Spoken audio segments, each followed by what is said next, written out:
Noonish, noonish, noonish, noonish, noonish, noonish, noonish.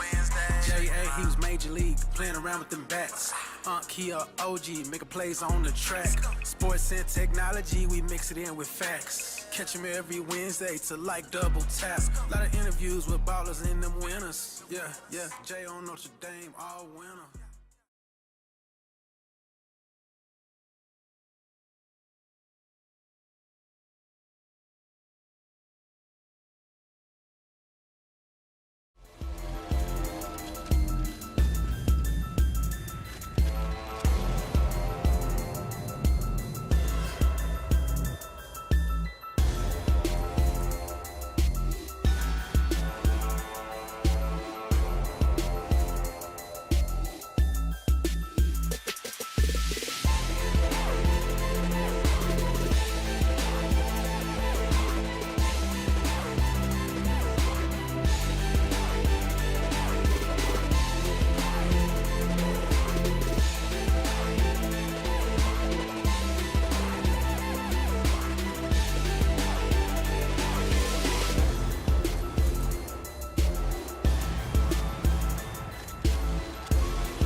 Noonish, noonish, noonish, noonish, noonish, noonish, noonish. J.A. he was major league, playing around with them bats. Kia OG, making plays on the track. Sports and technology, we mix it in with facts. Catch him every Wednesday to like double tap. Lot of interviews with ballers and them winners. Yeah, Jay on Notre Dame, all winner. And we live, baby. Let's go. I'm excited about today. How about you, Walt? I'm always good. Yeah, always good. And if you don't know who Walt is, we're about to get to that. I'm your host, J.A., a.k.a. Jonathan. Here with my awesome friend, my uncle, Ronald Bowman. Welcome to NOONISH Sports and Golf. It's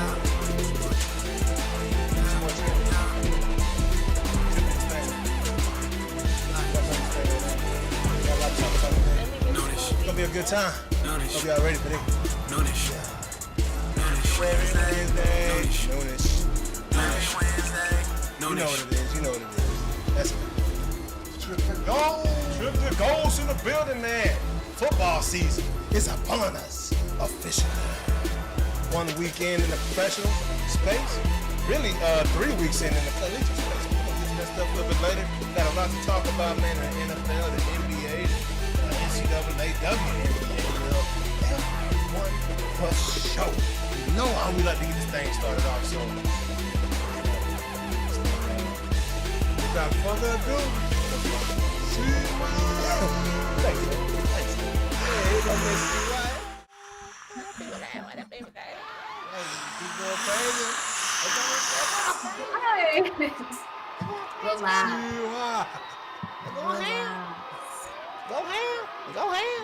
Yeah, I'm gonna What's turn my up? ears down. My God, you guys are wild today. What is You know, going feeling on over good. there? Football season, energy's up, ready to go hit Okay. some. You know, what's good, Miss CY? How you doing?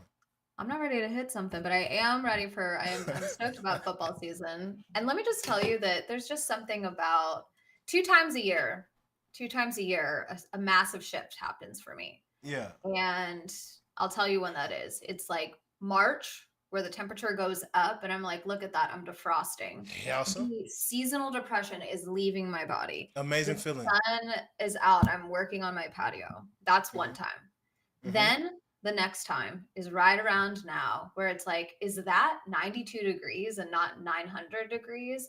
I want to be outside. I'm going to events. I'm leaving my house. I'm all the way tripped out by this summer, by the way.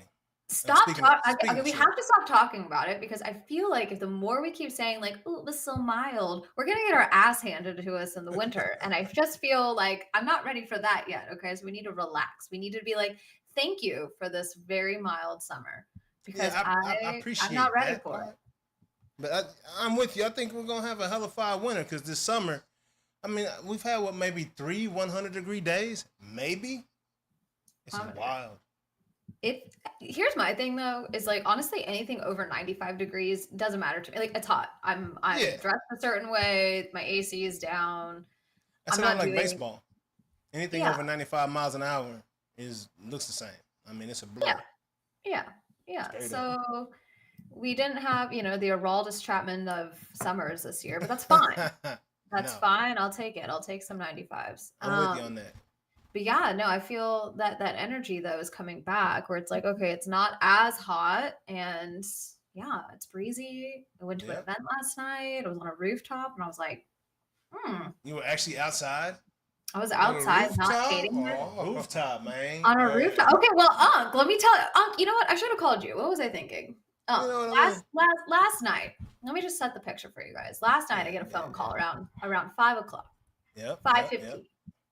One of my girlfriends, my angel of a girlfriend, Jennifer, calls me. She goes, "Hey, can't go to this event. I've got 2 VIP tickets to the Dallas Wings are hosting a casino night, a fundraiser." And I said, "Okay, when is it?" She said, 6:00. It's 5:15. Okay. So she says, "Do you want to go?" And I'm like, about to leave for a workout class. I was like, I got 3 people I can call who I know who like sports, who'd be down to rally. Yep. I make my way down the list. First on my list, Jonathan Anderson sends me straight to voicemail. I said, you know what? Off the list. Phone was call in the me car. I had no idea she called me. Hour and a half later, I'm like, dang.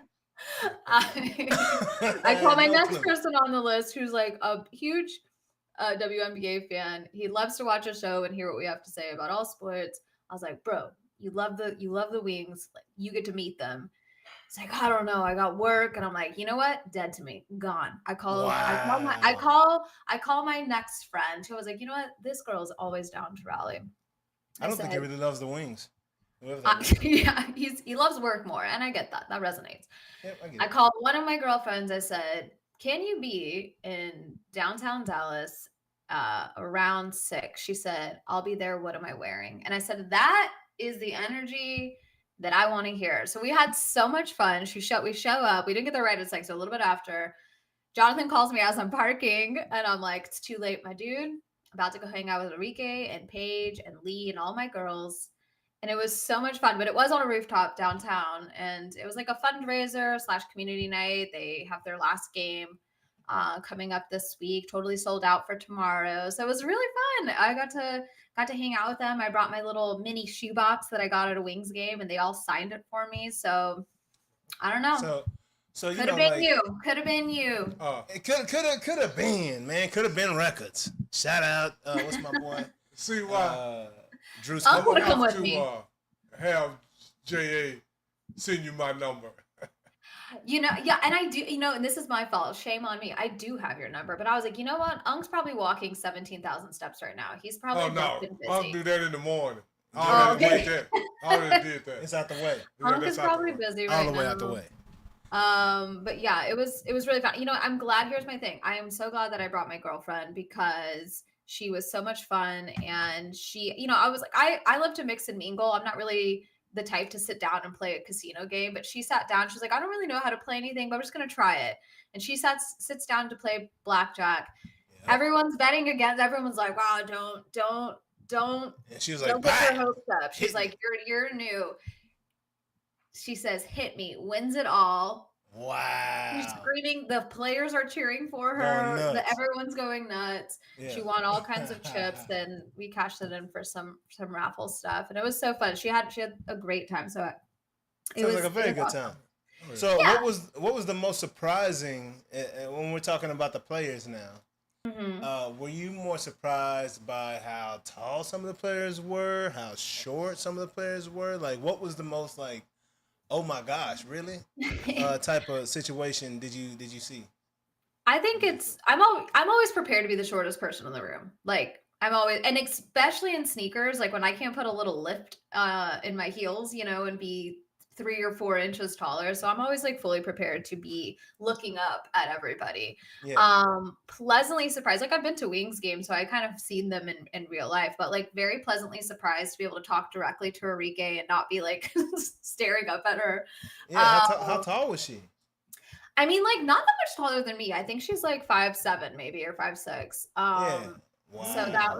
So she crazy. was lovely. To be that impactful at that height. Yeah. Insane. Yeah, she's awesome. So I was like, should we throw some should we shoot some hoops right now? Or that's funny. They had like, of all the things to do, they had like 3 activations besides the casino stuff, and they have this like one little basketball hoop, and like no one's really doing anything with it. I'm like, should I challenge like just for fun? Like Yeah. That's like going to a party and doing graphic design. You know what I'm saying? Like I wouldn't want to do that. When you get away from work, like you want to get away from work. Yeah. Like I remember times I leave the yard and coach be like, "Hey, we got 2 days off, guys. Put the bat down." You know what I'm saying? Don't even look at a bat.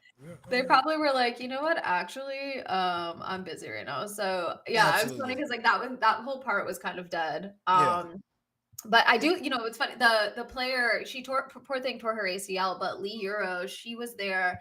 And I look over at one because she's humongous, like she's so tall and absolutely stunning. She was the most dressed up of everybody, which I love because she has her poor like little brace for her knee that she's still recovering from. Yeah. And here I am like, no one's playing basketball. So I turn around and Lady Jade, I don't know if you guys know Lady Jade from the radio. Yeah. Also stunning, love her. I turn around, Lady Jade's talking and dancing. I turn back to the basketball hoop and Lee's like shooting hoops. I said, of all the people I don't want shooting hoops right now, I'm like, man, relax, you have an injury. But it was cool. I mean, they're really, I feel the same way whenever I meet other athletes. It's like, at the end of the day, they're just people. And see, it would be the one injured player. Yeah, it's just shooting the hoops. Because she hadn't been on the court. She working on the game. She trying to get Like, back to the I'm not allowed court. to play. Absolutely. No, that's exactly cool. that's what I thought. I was like, you know what? She probably she's missed it. So she's like, this is low risk. No one's gonna knock me. No one's gonna foul me over here. But no, it was great. Everyone's lovely. I think they it was cool because you get to be so up close and personal with them, and I think it just gives you a deeper appreciation for how hard they have to turn around and work on the court. So Absolutely. it was really fun. Yeah, it's a game, but it is hard work. Like, oh yeah, for basketball players, their main thing is running. I mean, of course they have the skills, right? The dribbling and the shooting and everything. But if you can't run, like, good luck. Yeah. That's a long game, you know? Can't So, catch me running. Yeah, they work so hard. I appreciated that in the, like the season's not done. So the fact that they pulled off this event and had everyone there, I think was really nice. So it was fun. So next time I call you, it's not for giggles. There's a purpose.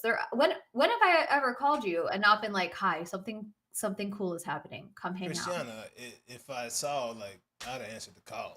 I think we need to get like a little beeper and it's a bat phone where I'm like, there's athletes, this is my fan remote. There's athletes, there's Super Bowl, there's something. Answer your phone. I need a signal for you. Let's get a light on the end of your phone and just hit the bat light in the sky. You know what I mean? Like, it's time it's to just go. me and my big head in the sky saying, Jonathan, answer your phone. But yeah, then next, Unc, you'll have another signal where I call you and I'm like, Unc, I need backup. I need reinforcements. So next time, Unc, you're going to be my first call. Jonathan's been bumped. He's in second place right now. He's been bumped down. Bumped down. The phone in the whip. I mean, it is what it is. It sucks. Yeah. It sucks for real. I was like, damn. But I'm glad you had a good time, CY. I did. It worked out really well. It worked out really well. I had a lot of fun. Absolutely. So there was another pretty big F1 event this weekend. In Italia, God. Mr. Monza, right? We were in Monza. And you guys remember there's a clip that we posted a long time ago about the two religions in Italy, and it's the Catholic Church and Ferrari. Yes. So they had a lot of fun prepping for this race and like all of the PR and events they do ahead of time. But really, the whole weekend was about Max Verstappen. He dominated through and through for this weekend. Now, it was actually kind of, I can't believe I'm saying this. But like he really, as much as I don't always love his attitude and the fact that he had dominated the last couple seasons, and I still haven't recovered from his battle with Lewis for the championship, he really showed why he is the man, going to be one of the all-time greats. And he set a couple of records, which I think are really fascinating. He broke the record for the fastest lap ever in Formula One. Wow. What? Which is crazy. But Monza's a fast track, but what was also interesting, and so I only got to watch part of the race. I was thinking I had to go to another event. But I was like, let me try and catch, I'll probably get to watch half of the race. But the race was so fast. It was the fastest race in total of any race ever. It was an hour and like 13 minutes. Normally they're like closer to the 2-hour mark, but people complain about this a lot in NASCAR. A NASCAR race can be 4 hours long. Yep. In F1, you would have been able to sneak this in right before church. If you were watching, hour 13 minutes, knock it out just ahead of church. You would have had plenty of time. There were no red flags, no safety cars, no like slowdowns that would have paused or delayed the race. So an hour and 13 minutes. So I actually was able. I thought I was only going to be able to catch half of it. I watched almost the whole thing. But it was a really good race. That's awesome. Now, a couple of things, and I'd love your take on this. And you know how I like to make comparisons to other sports. This one's a little bit tricky for me. I was trying to figure out if you guys could help me here. Our papaya guys, the guys at McLaren. We've got Lando and Oscar. Oscar's really taken off. He's won several races. Lando's catching up a bit, but Oscar still leads. Yep. Now, they had a situation where Lando was leading Oscar, and they bring him in for a pit stop. So I'll give you the rundown. Max is running away off in first. We've got Lando and Oscar second and third. Collusion. They bring Lando in for a pit stop. Now, a normal pit stop, I mean, one of the faster ones we've seen this year is just under 2 seconds, but they really are like at the 2 second to like 2.5 mark. That's a good pit stop. Longer than that is really losing a lot. Yeah. I mean, even a second can change the difference in positions, right? Like, so he has like a 5 second plus stop. He had trouble with his like left front tire. I don't know if they were having trouble getting the tire off or screwing it back on. I don't know which one, but he has a long pit stop, which allows Oscar to get ahead of him. So they were going to do an undercut situation. So Lando comes in first, Oscar. Anyway, long story short, he has a slow pit stop to no fault of his own. This is a pit crew issue or a tire issue. And so Oscar's able to get out in front. They ask Oscar to give that position back. They say, hey, this isn't Lando's fault. Can you give that position back? He was leading. This was on us. Can you make the switch? And Oscar, this has happened before, but it was the other way around. Orlando's like, no, I'm not giving this back. Like, I earned this. That's not my problem. Sounds like a personal problem to me. Oscar remembered that. And it was really interesting. Like, he hesitated. It wasn't as sassy as Lando's messages, but he literally says something like, that's a pit stop problem. That's part of racing. That's not on me. And I'm really curious, like, these guys are both fighting for a driver's championship, but they were definitely leading in the constructors. I don't know. I'm like, this wasn't his fault. These are professional athletes. These are type A personalities. Yeah. And the last thing, bro, like, my first thought was, you didn't give me the spot last time, dog. It is what it is. That's protocol at this point. Yeah. My first thought was, hell no, I ain't giving it back. Yeah. I mean, get a better pit crew. That's on you, baby. That's on you. Yeah, that's on you, baby. My pit crew's on point. I know we're on the same team. Mm-hmm. No. But they want me to win, clearly. I wouldn't even consider that. Yeah. I thought it was interesting. I thought it was a little sassy, but like they're born competitors, right? Like, it's in their DNA to want to win, and they'll do that at any cost. And it's interesting in racing how often it happened, actually, frankly, at the start of the race, where on the radio, drivers are instructed to return positions, especially like if a driver leaves a track and gains a position. So let's say they come off kind of the curb area and they cut somebody off, and then they're often asked to give that back. If they actually do it, sometimes takes a little bit of time, which you wonder how much might be lost in the time that it takes to make that decision. It's like, well, we're gaining, what time and momentum are we losing? And also, like, the longer it takes, like, if ultimately you're going to have to do it, I feel like the longer and more dramatic you make it, I feel like for me, it would really make me second guess, like, are we a team? Like, they're giving instructions. We're trying to do this for the best of us. Like, if you're going to hesitate so much, like, what's going on here? Yeah, I don't know. When in that hesitation, I promise you, he thought about when that situation was reversed. Oh, yeah. Period. I mean, how could you not? It wasn't a hesitation. He just like, I love that he processed. I tell people all the time, I'm a processor. You might want to answer right now, but I'm going to think about it, Yeah. Because what I just heard, like, I can give you an answer, but it might not be the most logical one. So I'm going to process this right now. So, and to me, as a real competitor, if that was me and they say, do you want to give it back? And you say, yeah, I'll give it back to him. I said, I don't want it back. Yeah. So I don't need no help to win. I don't need no help from you. See why? Do they have the same pit crew? No, they have different, they can have different crew. But this was just like an issue with,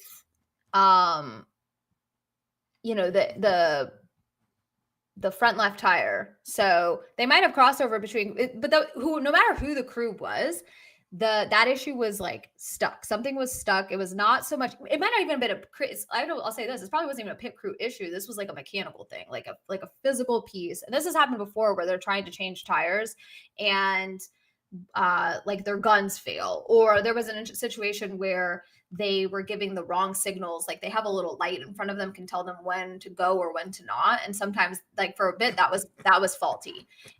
So it was really interesting to kind of see. But like again, like I don't know. It's the difference in seconds. It was, can represent a lot of things. Yeah.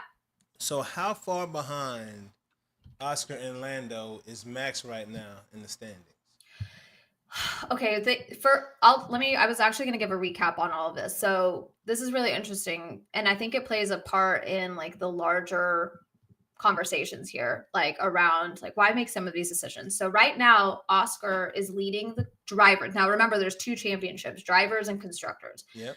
Oscar is at 324 points. Norris is at 293. Max Verstappen is at 230.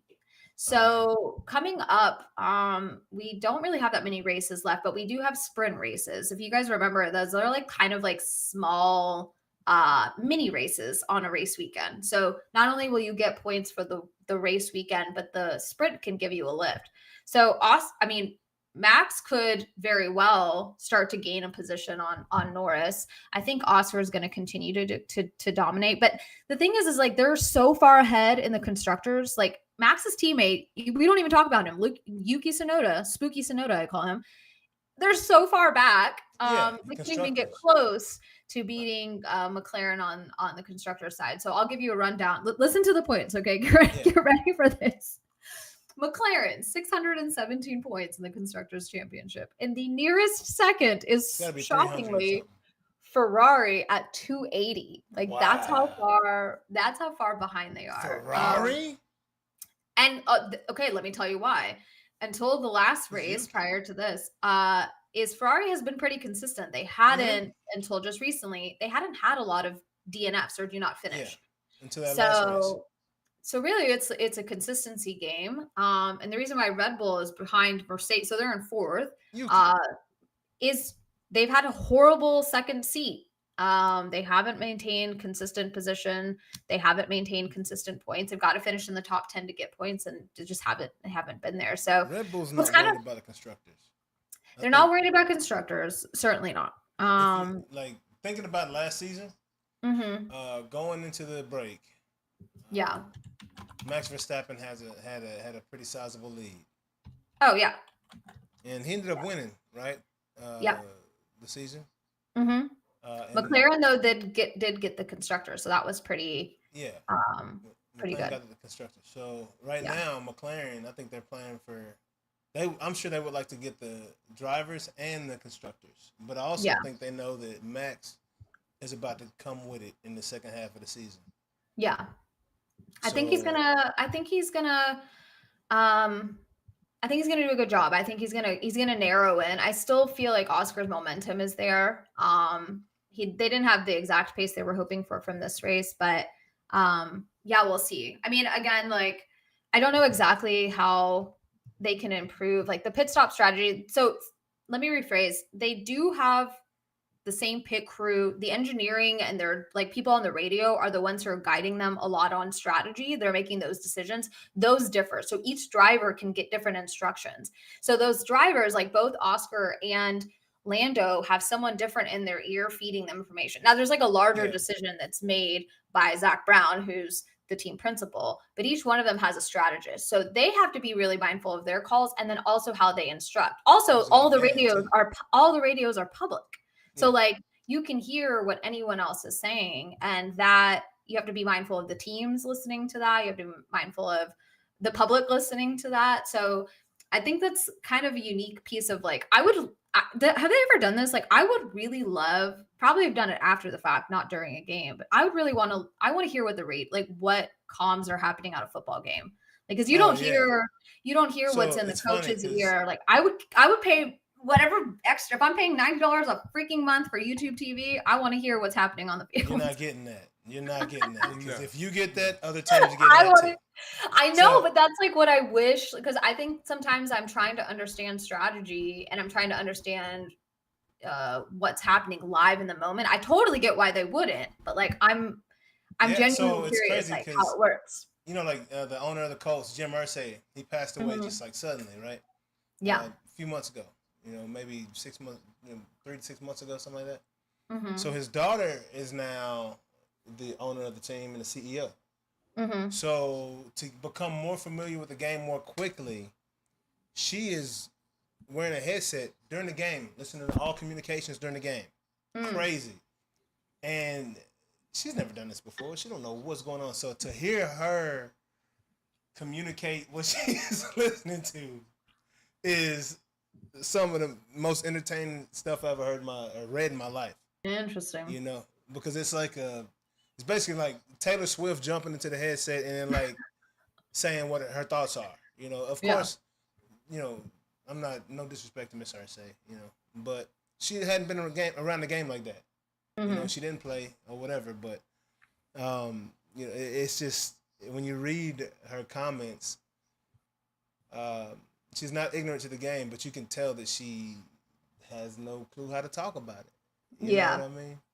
Yeah, that's and that reminds me of what you're talking about right now, getting mic'd up and getting close to what's going on in there. And I can only imagine, how they feel right now, because from what I understand, Monza is one of those tracks with long straights. So that tells you a lot about your vehicle, right? Yeah.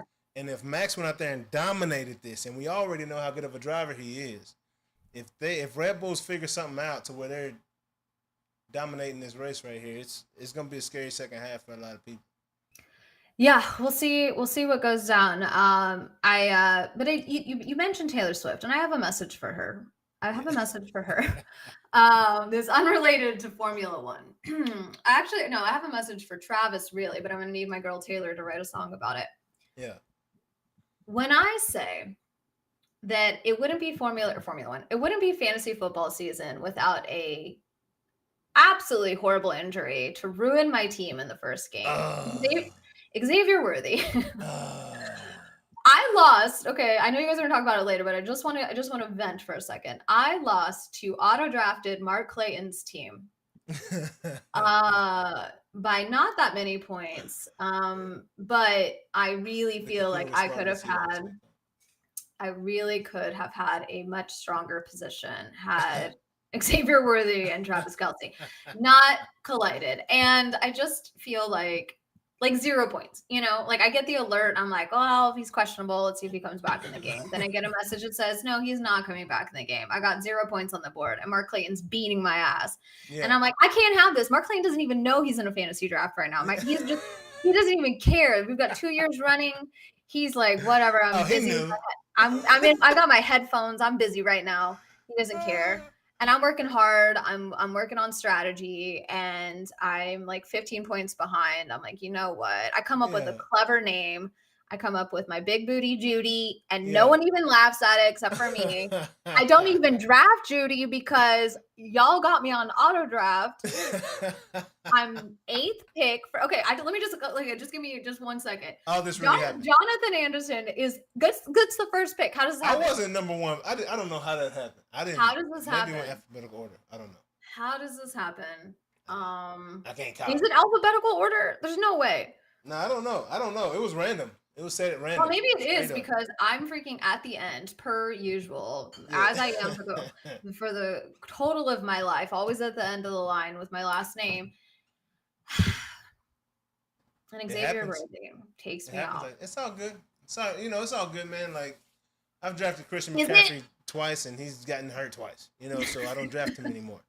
So I just want to have a flashback to when I was like, you know what? Aaron Rodgers is really going to pop off. He's going to retire. This is going to be last year, but he's going to really kill it. And he, tears what did he tear? His Achilles? Achilles, yep. In the first 20 seconds. Last year in the Jets. Oh, yeah. Or 2 years ago. I was like, wait was a it minute. 2? Yeah. No. 2 years ago. Very well could have been again, but luckily not. 2 years ago. And I was like, all right, we in this. And then I lose because he tears his ACL or Achilles in the first 12 seconds. So almost like the Madden curse, That might be me. Players, if CY drafts you, beware. At least you got a 1 out of 12, 17 chance or something. How many players remember how they used to say that anybody who dated a Kardashian, they were cursed? Yeah, maybe that's me. I mean, Ben Simmons retired. Am I the new Kim? Kendall? Whichever one. But for fantasy? Ben Simmons dated Kendall, and he retired yesterday or 2 days ago. Chris Humphries? Yep, he Chris was Humphries first. out of there. He was one of the first. Lamar? Where's Lamar? Lamar's gone and gone. And Yee, ain't no Yee. Yay. Whoever he is. Oh, He man. ain't got $1 billion no more. He just worth $500 million. Boys are losing around that Jenner house. Listen up, gentlemen. I'm back. Who am I playing this year? This season, I don't know, or this matchup, I don't know, but we're who knows? We'll get to it in a little while.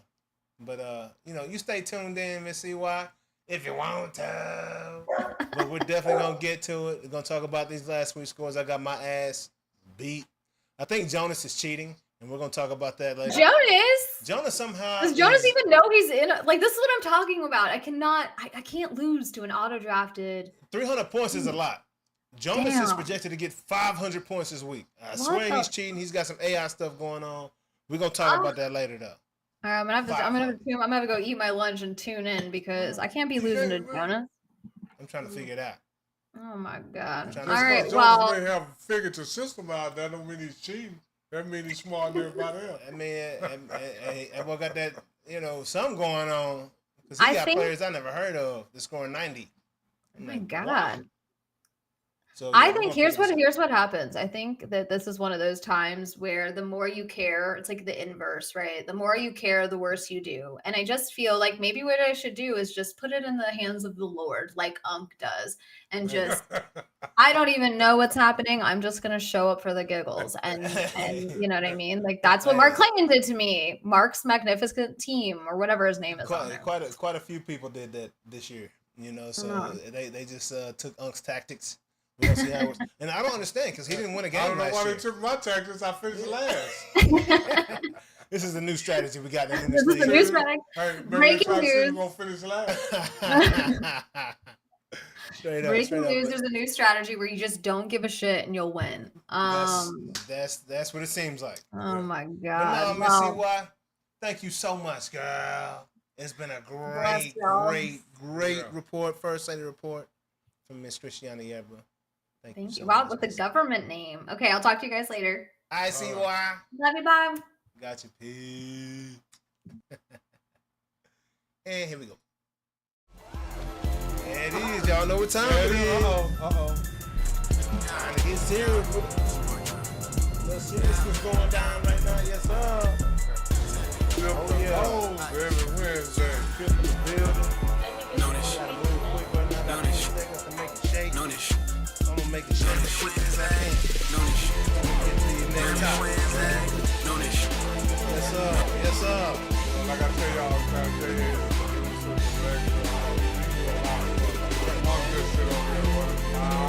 Hey, Unc is the guru.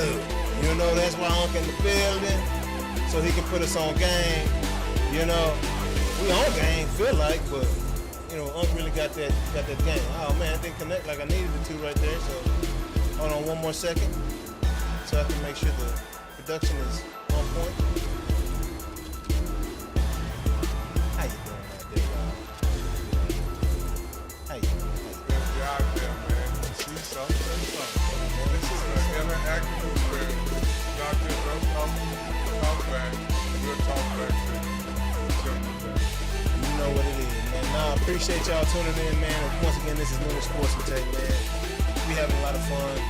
Let me turn down this music. There it is right there. That's what I was trying to figure out. Yeah. People clapping. Let's get the people cranked up one time. Appreciate it. We got the music turned down. We're going to have a good show now, y'all. We got the music turned down. We're going to have a good show now, y'all. Straight up, man. So, anyways, you about ready for this? Ready to crank up, jump into these topics right here? Man, this football season, I mean, I like track and field is my first love. Yeah. Basketball and all that, but ain't nothing like football, man. We got some serious coming up with that track, don't we? Here pretty soon. Yeah, the World Games. And how soon is that? Because we got to get. I think it starts on the 13th. Of this month? Yeah. Oh snap! That's right on time. I need to holler at the boy Ray. 13th, 19th. Well, anyway, whenever it is, I'm gonna keep up with it and I'm gonna be watching. Yeah, I need to go on the holler at Ray so we can make sure he's tapped in and locked in with us next week for the show, so we can get some in-depth track conversation going on, man, with Unc and former Olympian Mr. Monzavius Ray Edwards, man. The pride and joy of Alabama. I can't even think of the town he's from. He ain't from Huntsville. No, he ain't from Huntsville. I can't think of the town he's from. Hey, it's Opelousas or something like that. I didn't know about it until he got to Texas Tech. Yeah. That's what I found out about it. And starts, Then he came out there doing high stepping, didn't he? Yeah, then he became a world-class sprinter. Yeah, that's who Ray Edwards is. Yeah. But yeah, man, no, y'all appreciate y'all tapping in, man. We having a good time, man. I'm gonna Lock all the way in. I'm just getting these last things set, making sure everything is good to go, and we're gonna tap into these good old topics for the week, man. First and foremost, man, we got some good subjects. Yes, sir. So if y'all see any of the lives from my house, man, y'all know I got this Carmelo Anthony jersey behind me, signed, rookie jersey, Denver Nuggets, man. So I'm happy to see my guy go into the Basketball Hall of Fame. It's not the NBA Hall of Fame. It's the Basketball Hall of Fame, man. And he was joined by Dwight Howard, Sue Bird, Maya Moore, Sylvia Fowler, Billy Donovan, Mickey Arison, and Danny Crawford, the referee. That's a pretty solid class right there. What say you want?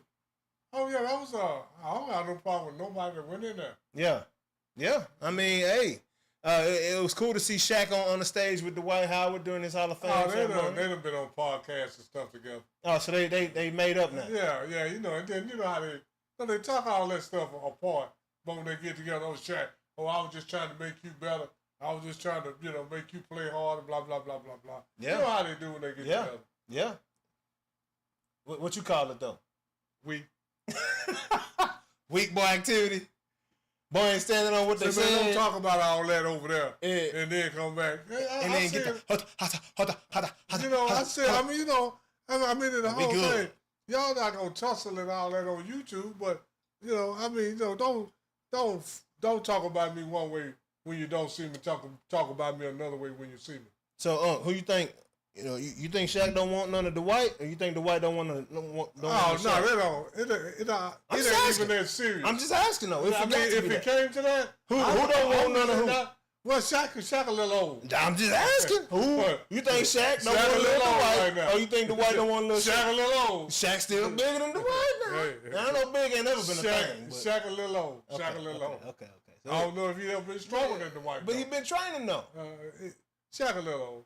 Shaq a little old. You don't know if he ever been stronger than Dwight? No, I really don't. On them weights? No, I really don't. Fact. I mean, I ain't been to the gym with now. I'm not saying he's not, but I'm telling you, Dwight was pretty strong. Was Wilt stronger than Dwight? Who? Wilt. I'm pretty sure he was. Yep. Yeah. I know he ran fast. Yeah. For he sure. Jumped high and all that. But I mean, I'm glad all them guys went in there, and that's what these guys. And this is why I know all this social media stuff is just to get their money up. They don't really mean what they say. But only Dwight and Carmelo Anthony. I mean, we talked about the fact that Kevin Johnson ain't in there. Like, do either one of these guys? It's the Basketball Hall of Fame. I don't know if Kevin Johnson is in this. I mean, this is not the NBA Hall of Fame. There's no NBA. It's all NBA. It's all NBA Hall of Fame is Basketball Hall of Fame. Okay. It's all because that's why Sue Bird, Maya Moore, Sylvia, they all got in. Billy Donovan, Coach, don't have a separate Danny Hall of Crawford. Fame? No, they just Basketball Hall of Fame. That's another black eye for the NBA. The NBA should have a separate Hall of Fame. I mean, if I could be wrong, let me double check. But I'm pretty sure it's the Basketball Hall of Fame. I mean, you're probably right. I'm not sure because they don't make a big deal out of it like they do the NFL Hall of Fame. Oh, for sure. And Major League and everything else, they got a Hall of Fame? Yeah. Naismith Memorial Basketball Hall of Fame. Yeah, it's just the Basketball Hall of Fame. That's a little different there. So, yeah, it's wild to me. But that's why Maya Moore, Sue Bird, they got in, right? Danny Crawford, the referee. Yeah. Even NBA referee. Billy Donovan, college NCAA champion. Yeah. NBA coach. He got in. Mickey Arison, I believe he's a Miami Heat executive. Oh, yeah. They got in, so you don't even necessarily have to be a player or a coach. No. I think they even have some announcers in the Hall of Fame. Yeah. Like Marv Levy or Marv Albert. I mean, in basketball, like Chick Hearn. I think Chick Hearn. Okay. What's the guy who used to wear all them colors? Oh, yeah, the suits. I can't call it. That was on ESPN. I know exactly what you're talking about. Had the little my brown hair with the comb over stuff. Had the fresh suits, he may even be in there. Man, hey, man, people made a business after his crazy suits, after making crazy style suits that people can buy. You know what I mean? Yeah, absolutely. Yeah, but he was fresh though. Oh yeah, he's always fresh. Boy was fresh, that man. Was a dude, I can't call Head it. to toe. Yeah, I know exactly what you're talking about. But anyway, everybody that went in should have went in. Yeah, man. Shout out Carmelo Anthony, man. People say he was a winner. Too. I think he was a winner. Who you think had the better career between Dwight and Carmelo? Dwight. Really? Yeah. Why you say that? Because he's a 3-time Defensive Player of the Year. He led the league in blocks. He led the league in rebounding. And he's a champion. Did Carmelo ever led the league in scoring. I think one time. I was about to say that champion part. I mean, accolades. The White got way more than he do. Straight up. Yeah, Dwight Howard was Defensive Player of the Year 3 times. Yeah. He's a rebounding champion. Well, Dwight Howard was what other centers were around during the time Dwight was coming up? That's not his fault. I'm just asking though. Oh, I don't know. I really can't remember. Yeah, that's what I'm saying. Yeah. Like Dwight was an anomaly really this time because it wasn't really any other bigs like that. That was a transition kind of period, I think, from The Steph era. Yeah, from the He these soft big men. Dwight was the last big man that played like. He's the last big man that played. Yeah, he was the last big man that hung his hat on rebounding, block shots, stuff like that. 10 feet in. Yeah, Wasn't no 18 footers with Dwight. Wasn't no shooting with Dwight. Yeah. It's all Yeah, just like he copied that kind from Shaq. Yeah. And some, now Shaq probably was a little bit better offensively because he was bigger. Absolutely. But Shaq wasn't necessarily a better rebounder or shot blocker. I think he was more skilled than Dwight. He was a better dribbler. I think Shaq was more athletic than Dwight. Oh. Young Shaq? Oh. Dwight could jump. I'm going to say it like this. Dwight could jump. I'm going to say it like this. No Shaq could dunk on the free throw line. No. Shaq could. No. Dwight did, though. Dwight could jump. So that's athleticism right there. Well, I'm just saying. I guess skilled. I think Shaq was more skilled than Dwight was. Shaq was bigger than Dwight. Yeah, but I think he was more skilled, though. Young Shaq could bring that thing up the floor and not look awkward. Young Dwight didn't bring it up the Young floor. Shaq could back you down from the three-point line if he wanted to. Dwight couldn't do that. He had them handles like that. Like you say, he was about them boards, receiving that thing I'm gonna say it like doing this. whatever he had to do. I'm gonna say it like this. I don't know if Shaq would have took Orlando. Who did Dwight play with? Orlando. Yeah. I don't think with Jameer Nelson and I don't know if Shaq would have took that team to the final. Shaq went to the finals with Orlando too. Yeah, but he had Penny Hardaway in there with him. What's It's a difference between Penny Hardaway and Jameer Nelson. That's all I'm saying. But it was somebody else on that team with him though. Hedo Turkoglu and that bucket shoot that thing. And Rashard Lewis. Hedo Turkoglu, Rashard Lewis. That's two stretch forwards. What's the one that That's a hell of a team right there. What was the one that told him that Nick Anderson and missed the free throws when they had to lead? He was on that team. Nick Anderson. No, Nick Anderson was 90s. No, I mean not Nick Anderson, but the other dude with the funny looking head. With glasses now. Dennis Scott. That's what I'm talking Dennis about. Scott, that was him. And guess what? That's exactly what I'm talking about. And go look at the championship series. Every last one of them, they were 3-point shooters. Every last one of them went cold in the championship. That's what happens unless you're Golden State. Until Golden State came into existence with them Splash Brothers, that's why boys wasn't shooting threes. And that's why. Because you can't rely on them. It ain't consistent enough. Because when you off, you off. Ask James Harden. And if Golden State would have had a more solid inside game, they'd probably have 5 instead of 4. And if the Cowboys wouldn't have fired Jimmy, we might have had 5 too. Mm-hmm. But yeah, man, shout out to the NBA boys, man. Hey, shout out to everybody, man. Sue Bird, Maya Moore, UConn legend. WNBA legend, Sue Bird legend. WNBA. I think she was UConn too, wasn't she? Yeah. Yeah, man. Sylvia Files, I don't know where you from. Billy Donovan, Mickey Arison, and Danny Crawford, man. Shout out to you all. Congratulations for receiving your honor of being enrolled and enlisted into the NBA. The Basketball Hall of Fame, man. Moving on. Oh, yeah. This Saturday night. Ready to rumble. Or let's get ready to rumble, right? Man, so we got Canelo and Crawford, man, going on Saturday night, huh? I know last week you said you got Canelo with the win. How you feel about it? Can't change now. You ain't change? Yeah, you can change. You can do what you want to. I don't like the wiffle waffle. It ain't a wiffle waffle. It's just if you change your mind, you change your mind. Ain't nothing happened. And you're a grown man. Ain't nothing happened since last. When I first picked Canelo, ain't nothing happened since then. But every time Terrence Crawford got on there and posed, show how big he is and all that. But this is all that. You're not used to hitting at that weight, and you're not used to taking punches at that weight. That's all I'm saying. And most of the time, when you go up from about 40 pounds or 50 pounds from where you started at, what they had fighting at, 180? 160, 168. Okay, well they weighed 180 2 days before. To get down, and they probably going to be 180 when they fight. Then they go drink some water and eat 176, 175 when they fight, yeah. 175, 180. Yeah. And about time fight y'all. And like I say, Crawford been. All I'm saying is that the odds against him, man, I'm going with the odds. It's usually very rare a guy go up 40 pounds and still win championship. You know what? I mean, well, not 40, but 30 something. I mean, Pacquiao did it. Yeah. Canelo did it. It's very rare.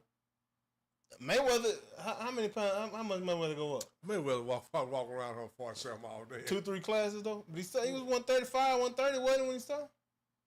I ain't never know Mayweather be nobody welterweight. Oh shit. Oh, okay. I mean, I ain't trying to say you're right. But I think, most of the championship was at welterweight. So yeah. But that's his weight for real. Yeah, no doubt. He might walk around. He might get up to 149, 150. No doubt. But that's his weight. No doubt. No, I mean. So and that's different. So I'm just gonna go with Canelo, man. On this, I just am. I mean that's the safest play. And I'm a Canelo fan. I love Canelo. I don't know the last Canelo fight I missed. I'm gonna tell you like this. You know what I'm saying? I mess with Canelo. In my mind, just in my mind, if Bud Crawford win this fight, he jumped past a whole lot of people. I mean he go up to he'll be what 41-0 at that point. I mean he go up to 40-0, right? Elite cause right now I'm not. But like you said, you know, back in the day, it wasn't all these weight classes. Yeah. So I mean, it was the 147s was fighting the 168s, right? Are we off a little? Yeah, right in there. Yeah, you know? It wasn't no super middleweight. Yeah. It wasn't no super welterweight or junior middle. It wasn't no 154 back in the day. So either one went from 147 up to 164, which was middleweight. Yeah, and then there wasn't nothing in between. So 168 would be considered what, light heavyweight or 168 would have been you still would have been middleweight. That's what I'm thinking. See, middleweight started at 164. That's what I'm saying. So these boys, you still middleweight. That's what I'm getting at. So back in the 90s, 80s, 70s, these boys would have been fighting anyway. Yeah. And so now it looks like he's jumped all these weight classes when all these weight classes didn't exist. They didn't exist, yeah. Right? So this is just a fight, really. Yeah, once we break it down to that. Because if you... Fundamental truth, this is just a fight. See, because right now, you got a weight class. And that was money grabs. In between, back in the day, every weight class, now you got a weight class in between there. But because you can get more sponsors to sponsor these weight classes and sponsor these belts and sponsor these fights, and that's more money for the sport. That's the only reason why they would do that. The physical advantage doesn't exist in that grouping of weight classes. Yeah, you would go from lightweight 135 all the way to 147. Yeah. Wasn't no junior welterweight or no super lightweight. So we're talking Giovanni Davis all the way up to Canelo, basically. Yeah. Because Giovanni, he's 135, 140. I think he fought Lamont Roach at 135. Yeah, now he finna fight Jake Paul. About to fight Jake Paul at 195. So a lot of this is just really semantics. Yeah. Is that what they say? Yeah, really. Right? Because as long as just explain to you, I know when they fight in 168, which is out of that 164 range, but that was once the middleweight. It was the middleweight class. Back in the day, that was one weight class. Now it's about 2-3 weight classes. So it's not that significant. Yeah, go back and look at them fights. I'm sure we'll see some 164s versus some 148s in there. Yeah. At the time of the fight or the time of the weigh-in or whatever. Yeah. Just because boys couldn't get their weight up like that. But you still wanted to get your hands off. You know what I'm saying? So I'm just, and explain it like that, I even got caught up with it. Oh, that's 2-3 weight classes, but really just one. But I'm still going with Canelo. Based off that, I'm going with Crawford. Yeah. Based off that information, because I've been saying like this, and I was already kind of leaning toward Crawford just because, and I mess with Bud. You know what I'm saying? Yeah, it might not seem like I don't like Bud because I love Bud Crawford.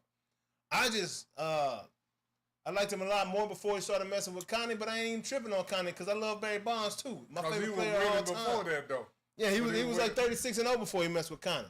And I'm gonna say this. My whole thing is like, why would you even start if you already 32? That's my whole thing with Bud. Like, why would you start? I'm gonna say this: if Crawford win this fight right here, man, he going up with some of the all-time greats. He got to. Yeah, he got to. He got to. You know, Canelo got that tainted meat too. So you know, Canelo ain't in there 100%. He just got his own. He ain't using Connie, but he using Cardi or something. You know what I'm saying? Cardi. But if Crawford win this fight, man. To me, because I got my all-time type great fighter, and all of them, some of them may not be who you think. And when I say all-time great, man, I'm talking about these dudes can fight anybody. You know, they might not have won out. Man, if he win this fight, he's going up there with the Sugar Ray Leonards, the Hitman Hearns, and the Parnell Whitakers, stuff like that. Man, them dudes can squab. And if he win this fight, he going up there with them. I mean, what else can you say? How could he not? He beat up everybody in his era. That's all you can do. He can't beat up Sugar Ray and them. They old. They been before. So, you know, but I'm just saying, once you beat up everybody around you, like Mayweather did, you generational. Yep. Now you got to go up there with them. Yep. Simple as that. Simple as that. Just like that. I got stuff going on from my ear right now. But yeah, man, that's, you know, it's going to be a heck of a fight. I do know that. First and foremost, man, who y'all got, man? And I'm gonna put a poll up, you know, for everybody in here. All 100,000 people in here right now. I'm gonna put a poll up. Yeah. See who you got. See who you rocking with, man. Appreciate y'all tapping in. You know what I'm saying? Who you got, man? Canelo? You know, because Crawford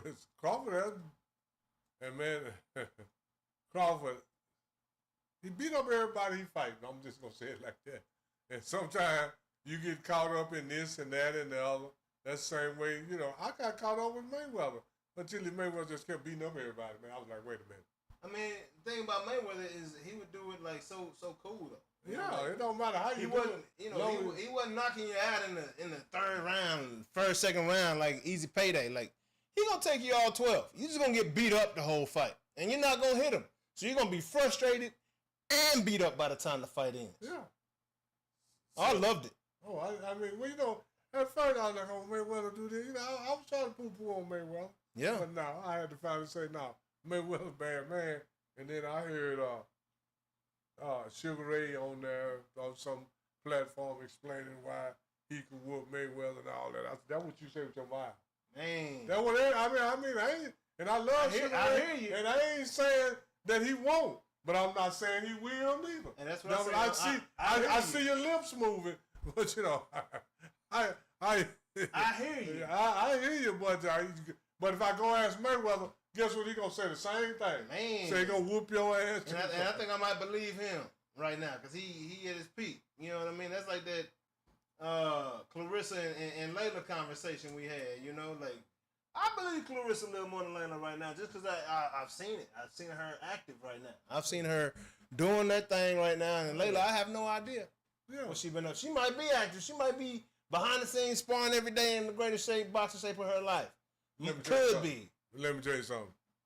You could be going to the batting cage every day, but you ain't facing major league pitchers, man. Come on, that's all I'm saying. Facts. You can go to the bat. You can be 50 years old, go to the batting cage every day. Go up there and face major league pitchers and see what happens. Yeah. Shit, I'm just saying.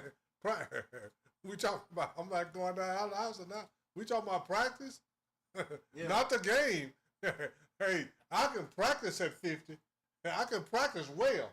But in the game, not so much. Man, you talking about practice? Come on, dog. Yeah, it's a different thing, man. Hey, I'm just trying to win a game, dog. We can win a game. Talking about play, I'm just trying to win a game, dog. Like, it's very different. Yeah. Oh yeah, it's very. Once you get in there, man. But I'm gonna send this off real quick. And everybody get in there. Let me know who you got. Let us know who you got, and then come back. Tune in Saturday evening because I think the fight starts. Oh yeah, Saturday. But, Saturday it's going down, man. Oh yeah. We will be having a watch party. And we will be having a watch party. And if I'm not in the watch party to start, I will be here to finish. Oh yeah, it's gonna be a fun time. Just know that much. Absolutely. It's gonna be a funky good time in the watch party, man. for this Saturday night, man. Biggest fight, greatest fight of the decade. Canelo versus Crawford. Y'all know what's up, man. I don't think I got to pump that fight up anymore. Y'all know what's going down with it. But moving along. Yeah, we tapping in pretty good today. So, yeah, on to this NCAA football. So, man, this past week, and, you know, when we do our reviews, man, we typically do reviews from the games that we preview the week before, right? Yeah. And we give our takes on those games and who we think is gonna win that game. And, you know, I have the Bet US College QR code up next week. But if you want to sign up and sign in and log in to Bet US and log and bet with us, get your bread up, because most of the time we right. Tricky week this week. Yeah. But most of the time we right. It's the first week. You know, you get we'll have the link up here in a second during the NFL segment. Who was that? Somebody said something. Who was that said something? What's going down, man? Is that who was that? It say Josh right here. What's good, Josh? Appreciate you tapping in, man. Appreciate you. Yeah, man, we appreciate you. Big dog. Man, say something, Josh. If it's something you want to talk about, man, let us know. Yeah, my boy Josh said, what you think of the Vikings this season? Oh, we're going to get to that. Oh, yeah, that is a topic. Oh, that's coming up. Get to the NFL. Straight up. That's one of my topics I want to talk about. Hey, strap in, Josh. NFL's coming up right after college, bro, and absolutely, we talking about the comeback kid, Mr. J.J. McCarthy. Yes, sir. We getting to him. But right now, we got that NCAA Week 2 review, man. So, you know, we saw CU go out and beat Delaware, as we expected, right? That's Deshaun Jackson's team, former Cal Berkeley wide receiver, former Philadelphia Eagle, and several other teams he played for before he ended his career in the NFL. Went out there and they played well, man. They had a good showing. They got some talent out there, and you gotta have some talented guys. First half, they got first part of the game. It was a good game. It's a depth situation out there, right? Yeah. So the deeper you get into the game, the more depth you need. You need guys that can come in fresh legs that can still execute. And the longer you have your program, you should get more and more depth, right? So first year program, Deshaun Jackson, who is Delaware? I've never seen Delaware. Oh yeah, Delaware has had a couple good teams before. Really? Yeah, I mean, you know, on their level. Back in the day. Yeah. No, even on their conference levels. What you say. Yeah, and this the whole thing. Also, you know, the deeper you go into the game, you need more depth, but you need more size. Oh that's absolutely all the big boy. I mean, you know, absolutely. If you weigh 260 and you're going against a guy who weigh 320. Man, in the first quarter, you can deal with it. Oh, yeah. Good luck all game. Right about that third quarter, that starts to wear on you. Man. That's the same way in basketball. If you 6'2", and then you play against a guy 6'6", 6'7", you jumping with him the first Absolutely. Then after a while, you got every time he jump 4 inches, you got to jump 12 to 18 inches. Absolutely. So, maximum effort on your behalf. So you get more effort than he giving. Yeah. And it'll wear on you. That's absolutely, all I'm saying. Absolutely, it will, man. Yeah. It will. And that's factual right there. And that's what took place, man. But, you know, Colorado went out there. They let all 3 quarterbacks play. We saw a little bit of Juju Lewis, the 5-star talent that came in. Heavily recruited, highly recruited, man. Big signing of the season for Colorado. He came in, got some work, got some, you know, some pretty good work. But it looks like Colorado is going to come out starting their 3rd-string quarterback this week, coming up. The gentleman, I can't think of his last name. He was here last year. The kid's name just left my mind right now. He's a 5-star from last year, right? No.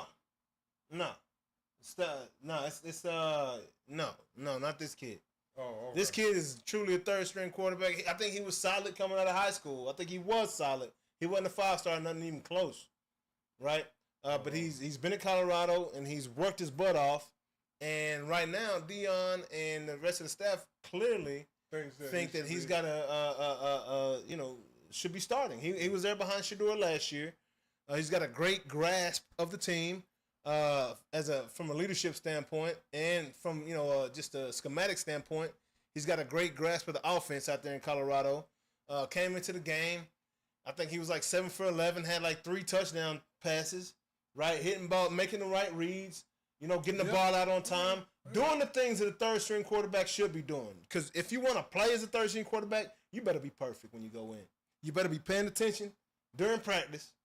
You better, because you're not getting the reps, you know? And especially with a 5-star athlete like that behind him, man. So, what up, Ben? What up, big dog?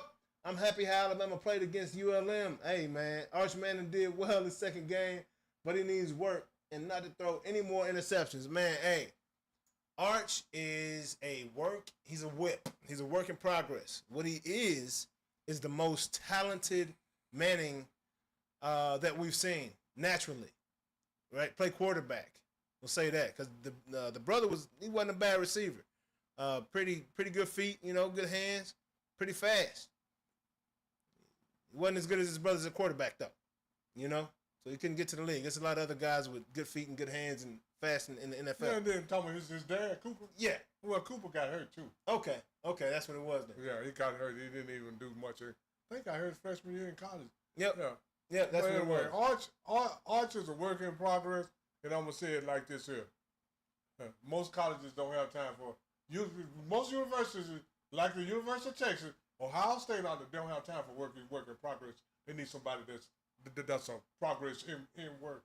But when you're a James or a Sanders or a Manning, they can take the time. No. Because people are gonna be tuning in.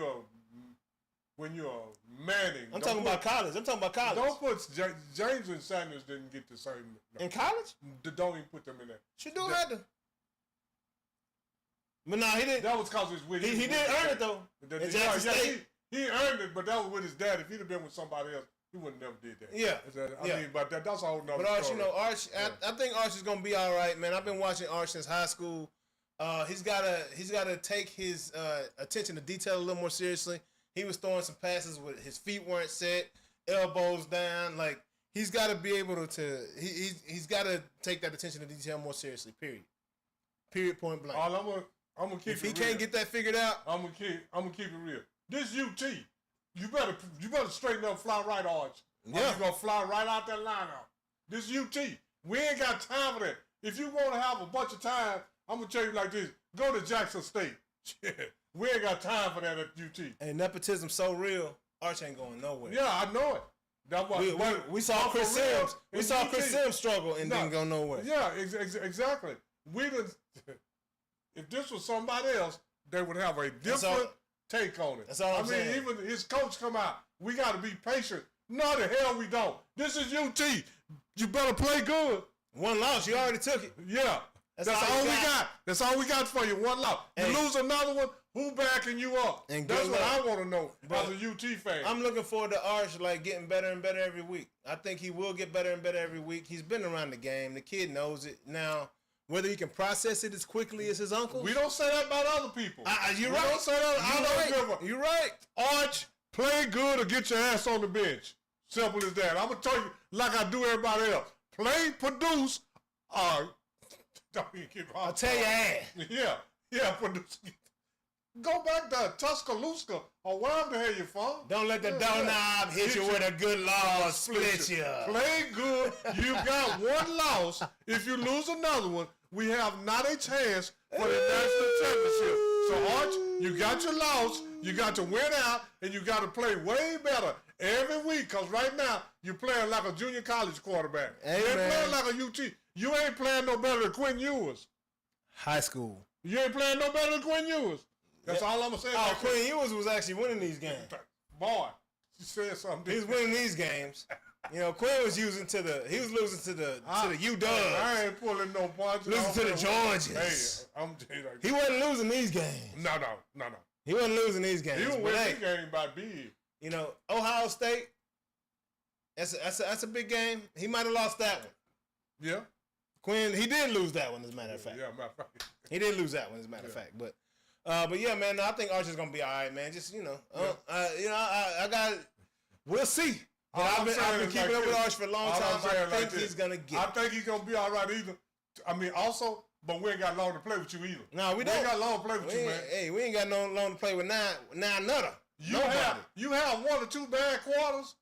I need to see somebody else. Yeah, man. This is UT. Absolutely. This is UT. This expectations are completely different. This ain't North Texas. Absolutely. This ain't North Texas. This ain't UT San Antonio. Yep. This ain't no knock against nothing else. This is the University of Texas at Austin. Yep. Arch, You got to win, and you got to do it now. And you got to do it impressively against good talent. Simple as that. Put up or shut up or sit your ass down. Sit your ass down. And then also, I don't know if this was an upset. I don't know how to take this game. Since Jim Harbaugh left, I really don't respect Michigan as much. I know they had a quarterback, high prospect that left and went to another school.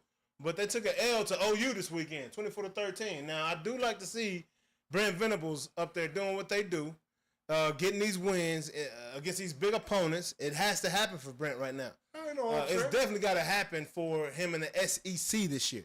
But I think that's a big win for them in Michigan versus Michigan this year.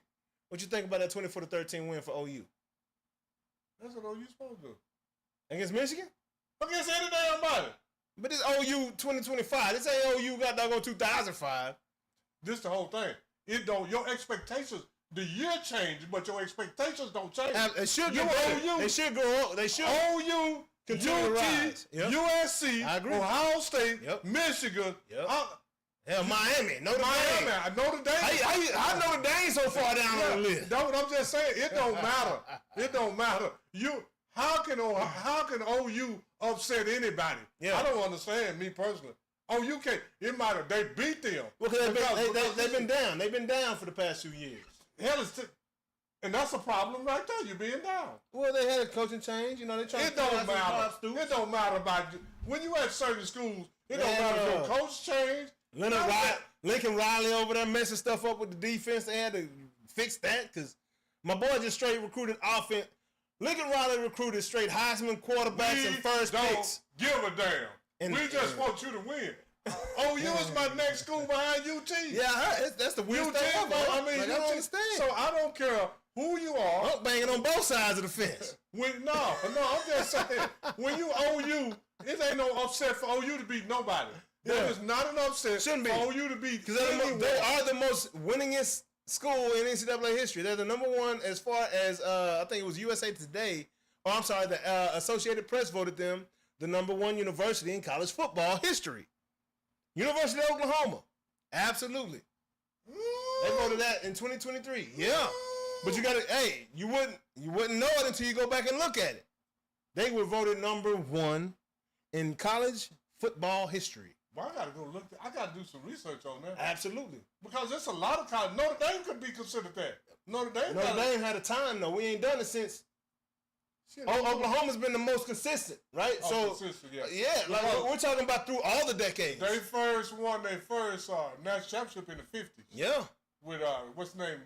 Banks. Yep. What's the coach's name? They only had a few coaches too. What's the coach's name? I don't know his name, but I know who you're talking about. Yeah. Right now, Canelo's up 100% on the vote right now. Yeah. So yeah, keep y'all posted. I say yeah. So OU, yeah. I mean, I'm not surprised, but there's some other colleges could be in the runnings and Notre Dame would be the one that come to mind.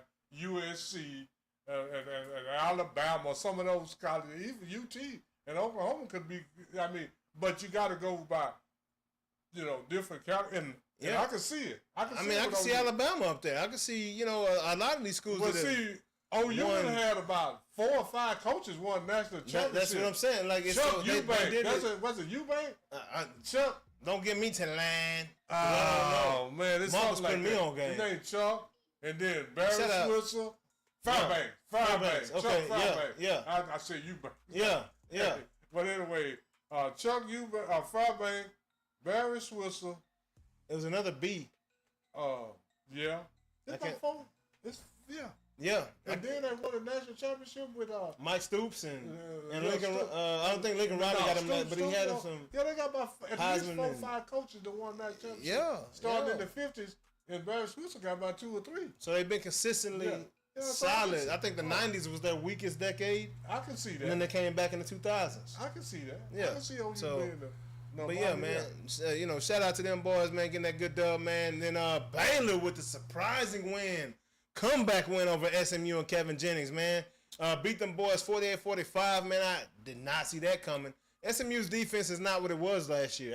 I see that off top.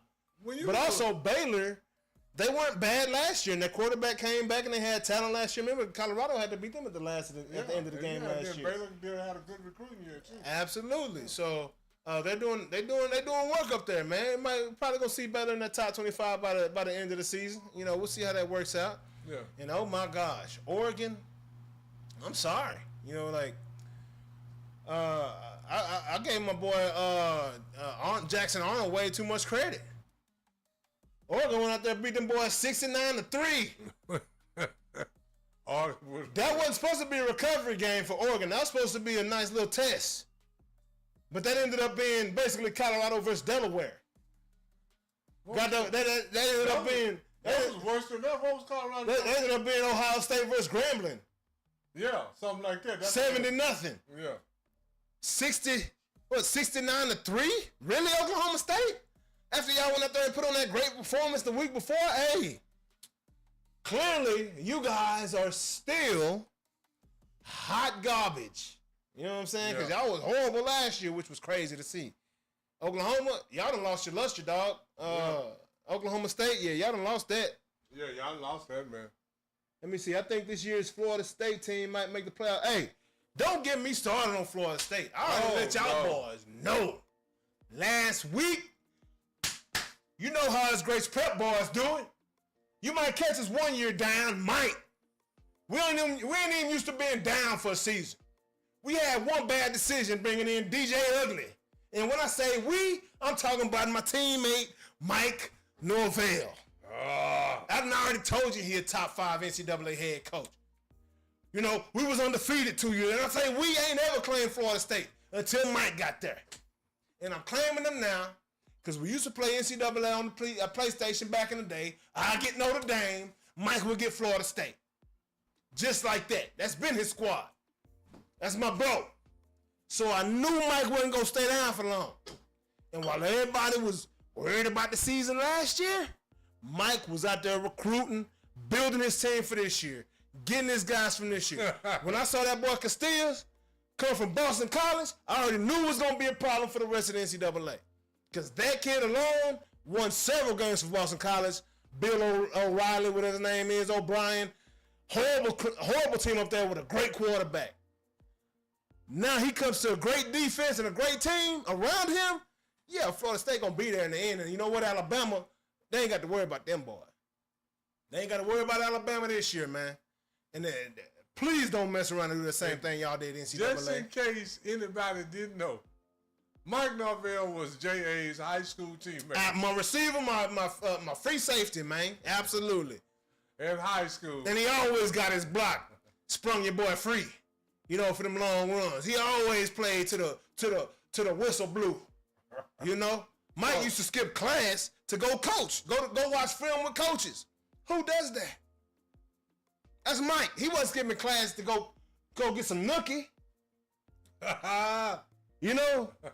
He wasn't trying to go hit that funny tobacco when he skipped class. Mike was going to watch film. I knew Mike was going to be a coach in the 11th grade. Period. He loved football at a whole different level. And he that kind of crazy.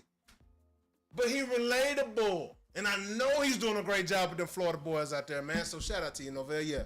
I'm with you right there, Ben Smith. Florida State gonna be there at the end of the season. Oh, yeah. Florida State gonna be there this year. Oh, yeah. For sure. So moving along, man. So this week's picks for the NCAA, man. This where y'all can go when we put up the QR code for the NFL. Y'all can use that same QR code to sign up and pick these NCAA picks, man. Bet with us on BetUS, but we will have the QR code up here shortly. So, NCAA Week 3 games of the week. Who you got? Man. Who you with? We got Notre Dame and A&M. This one's going to be at Notre Dame, though. Who you got, huh? I got Notre Dame. I got... Y'all know what it is. Oh, Lord. I ain't playing no games. What you thought it was going to be? You know ain't no A&M around here. We in Texas, but that's as far as it go. We Horns, we ain't messing with them A&Ms around here. We Notre Dame all the way, though, baby. Gold hats. Fighting Irish, baby. Let's get that. Run that back from last year. Hey, my lips swole up. I hit my own self every Get that good done, man. Most of the time you see Notre Dame lose, they hit their own self in the lip. Hey, man. It ain't the other team. They the old. Hey, because the only ones that can beat us is us. It's us. It ain't about the other team. That's our mentality. It's about us. No, our execution. I got Notre Dame, man. Yeah, I got Notre Dame in that one too. I got Notre Dame. Then we got Clemson, ACC battle, Clemson, and the top 25 battle, Clemson versus Georgia Tech. Who you got in this one? God, I got Georgia Tech, man. I got Georgia Tech with the upset. Hello, upset of the week. Love to hear it. Love to hear it. I love Georgia Tech. Hey, man. They got that quarterback second year in that program, Mr. King, that came from Texas A&M, the school we just talked about losing to Notre Dame. He came from there. He's balling out there in Georgia Tech. You know, they got the running back with the same. His last name is the quarterback's first name. Yeah. Crazy. I can't think of the name, but you go look it up yourself. You'll see what I'm talking about. Those dudes can ball. They know the system well, man. They're a very well-coached team. They can run that rock, man. Hey, they can run that rock, eat that clock up. King is gonna hit his passes when he needs to. I got Georgia taking that one over Clemson for the upset. Then we got Georgia versus Tennessee. UT, East Coast.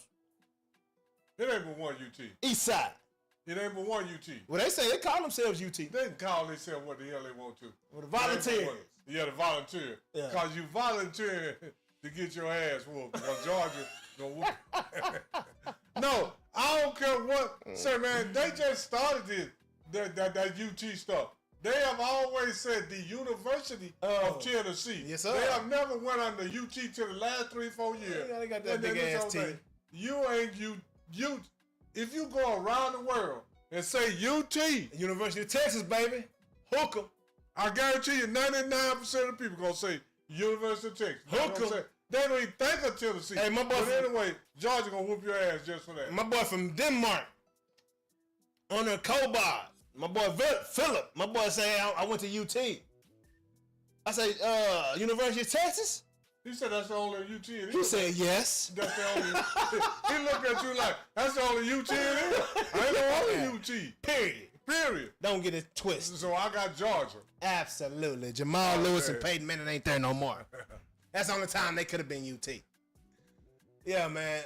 But then last game, man, big one. This should be a big one right here. Ooh-wee.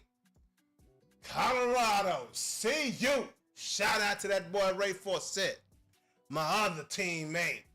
Why I mess with Colorado so strong, like my boys in New Orleans say. Grace Prep, baby. Boys blocker for Ray is the what? Chief of staff out there calling the shots. Okay, calling the shots. Right? Hey, that's all I gotta say. Hey, if you can't call the shots, call a cab. He's a shot caller. You know what I'm saying? Big baller shot caller. Big baller shot caller. Don't say call the shot. Yeah, man. So we got Colorado taking on University of Houston. You know, Big 12 matchup. Who you got right here, huh? I got CU. Hey, and you know people coming out to see you. Hey, they want them like the Cowboys. Well, when you put your neck on the line like that, and put your head out there like that, you can expect that to come back at you. All I can say one thing. What's that? If you come and come on. If you come and come on, huh? But I gotta see you. Cause hey, Houston, okay. Houston been letting me down ever since my homeboy quarterback there. Who's that? Danny Davis when he lost to Joe Montana. Well, I mean, hell, he lost to Joe Montana. Is that a letdown, or you understand? No, I don't understand. This letdown. Ain't no understanding around here. When you up by, I think they was up by about 14 or 17 with about 3 minutes or something. Ooh. That's when Joe Montana first Tim Brown and Joe Montana? No. Tim Brown wasn't there with Joe Montana? No, Tim Brown. I thought Tim Brown was there with Joe Montana. No, Tim Brown 10 or 12 years behind Joe Montana. For real? Yeah. No. Yeah. They played in the league together at the same time? Joe Montana was on his last leg and Tim Brown was on his first leg. Oh, okay. Yeah, I'm just, they didn't never play together. Okay. Yeah. Okay. He might have been at, this was Joe Montana had to be at Kansas City. He wasn't no longer at the 49ers. Okay, gotcha. Yeah, that makes sense. Yeah. That makes sense. No. Yeah, he was but that's when he made his, Joe Montana came back against the University of Houston. Went in the fourth quarter, came back bad. That's that Notre Dame mystique right there. Look at the Irish right there, huh? I'm 14% Irish, come to find out. I thought it was 6. Yeah. My thing keep updating. Hey. 14% Scottish or something. Hey, but I'm gonna tell you like this. But you're 100% Anderson. You damn right. That's all that matters. Hyundai. Because I don't care nothing about 10% this, 10% that. I'm 100%. I was just wondering. I was just trying to figure out my faithfulness to Notre Dame. Like, why is my urge so strong to root for them boys, man? And come to find out, I get it. Cause Ty Willingham came to your high school to see you. Let me tell y'all. But since I was 4 years old, I've been going to them boys. Like the gold helmet and all hats. that. But what sealed the deal? When Ty Willingham came up to his high school to see him, that sealed the deal. He was Notre Dame. And then he went and played baseball. But I was wearing starter jackets way before that. You know, Yeah. I was wearing Notre Dame starter jackets in the 5th grade, 5th grade, though. Long time. I've been Notre Dame I've been riding for a minute, man. And this is the whole Tony thing. Rice and Ricky Waters and Michael Stonebreaker. That gold, right? Back in the And this the whole thing. Your mama didn't have that because her school colors is green and gold. Madison, yes, Green sir. and gold, so Do you know that Madison High School has produced the most NFL players out of DISD? Wrong. Now, that's what I just read recently. Out of DISD. Out of DISD, Madison High School has produced the most NFL football players. And I read this like 3-4 days ago. You think it's Carter? Well, Madison may have produced something lately, but You think it's Carter? no. Southfield Club. Stop. Yeah, Southfield Club. That's what I think. I will say I could this. be wrong. That list was questionable because they mentioned Samuel. So, now if you want to, I just saw a list the other day that said out of the Dallas-Fort Worth Metroplex, who have produced the most. I mean, not Dallas-Fort Worth, out of the Dallas area. Yeah. Cedar Hill. Oh, yeah. That too. Yeah, and I was surprised at that. I was talking about DISD specifically, but yeah, Cedar Hill has the most out of the DFW Metroplex, for sure. At one point, Hook 'em, them horns, baby. At one point, South Oak Cliff had produced the most professional football players of any high school in the United States. Oh, wow. Goodness gracious. See, and this is the thing. I believe it, though. And then while we're talking about NCAA, this is the 4th quarterback. Let me see. One. Talking about Kevin Jennings? Is the 3rd for sure quarterback to come from South Oak Cliff to start for SMU. Oh, wow. I think 3 for sure, maybe 4. I mean, I got to do some research. 3 for sure. It sounds like it would behoove SMU to bring a South Oak Cliff quarterback to the school. Yeah. Keep that pipeline going. That's a minor league type situation, you know? Yeah. We got a relationship. Yeah. If you got a guy, let me know. And Kevin Jennings is a guy. But moving on, man, we're going to move on to the big boy league. Oh, I've been waiting. That national football. I know that you've been waiting for this. I've been waiting. So Cowboys lose to Philly. And let me tell you what, that boy Dak, it wasn't Dak this time, Mo. That boy C.D. Lamb couldn't catch a cold. Wait a minute, J.A. Hold up. You You got a pimp. Hold up, baby. Stop right there. I'm gonna stop right there. You say who? That boy said he couldn't catch a cold, right? All I'm saying is that too many balls. This ain't his first time, J.A. No, it's not. Hold on. But I will admit this. This is worst time. Yeah, it is. I've been saying that this is some of the problems we have. Preach. When you are a #1 type receiver in the league, and I get CD, I talk a lot of stuff. CD, Yes, sir. 4 balls, touch both of your hands, Braided hair. and ended up where? On the ground. Red hair. Ball on the ground. And then Ferguson, Purple hair. the ball hit your hands, bounced away, then the guy hit you in the end zone. Yeah. That's some of our problems. We got too many players, high profile, all of this, all of that, but don't do it when it count the most. They were players, but what's Michael Irvin? What's his nickname? Playmaker. See, this is the whole thing. That's the thing about Michael Irvin. Let me When say you it like need this it, here. Let me say it he like coming this. down with that thing Michael Irvin is a cigar guy. every time. What's that? Cigar guy. Yeah, Dallas has no cigar guy. what's a cigar guy? Huh? a guy got the cigar. You know what Dallas got? Championship guy you talking about? Yeah. Yeah. You know what Dallas got? They got cigarette. Close, but no cigar. Oh. Close, no. but no. The ball hit you in your head. Oh, you almost caught it 4 times. And if you, come on, man. Don't look at your hands. Look at the ball. It's you. You know what I'm saying? Like, what's going on, bro? Like, relax, dog. Like, Man, hey. I've been saying this for 2 years. Too many balls hit CD hands and end up on the ground. Were those lights too bright for CD in that moment? What's going on with CD? First game against Philly? No. Were the lights too bright? You see the balls that he caught?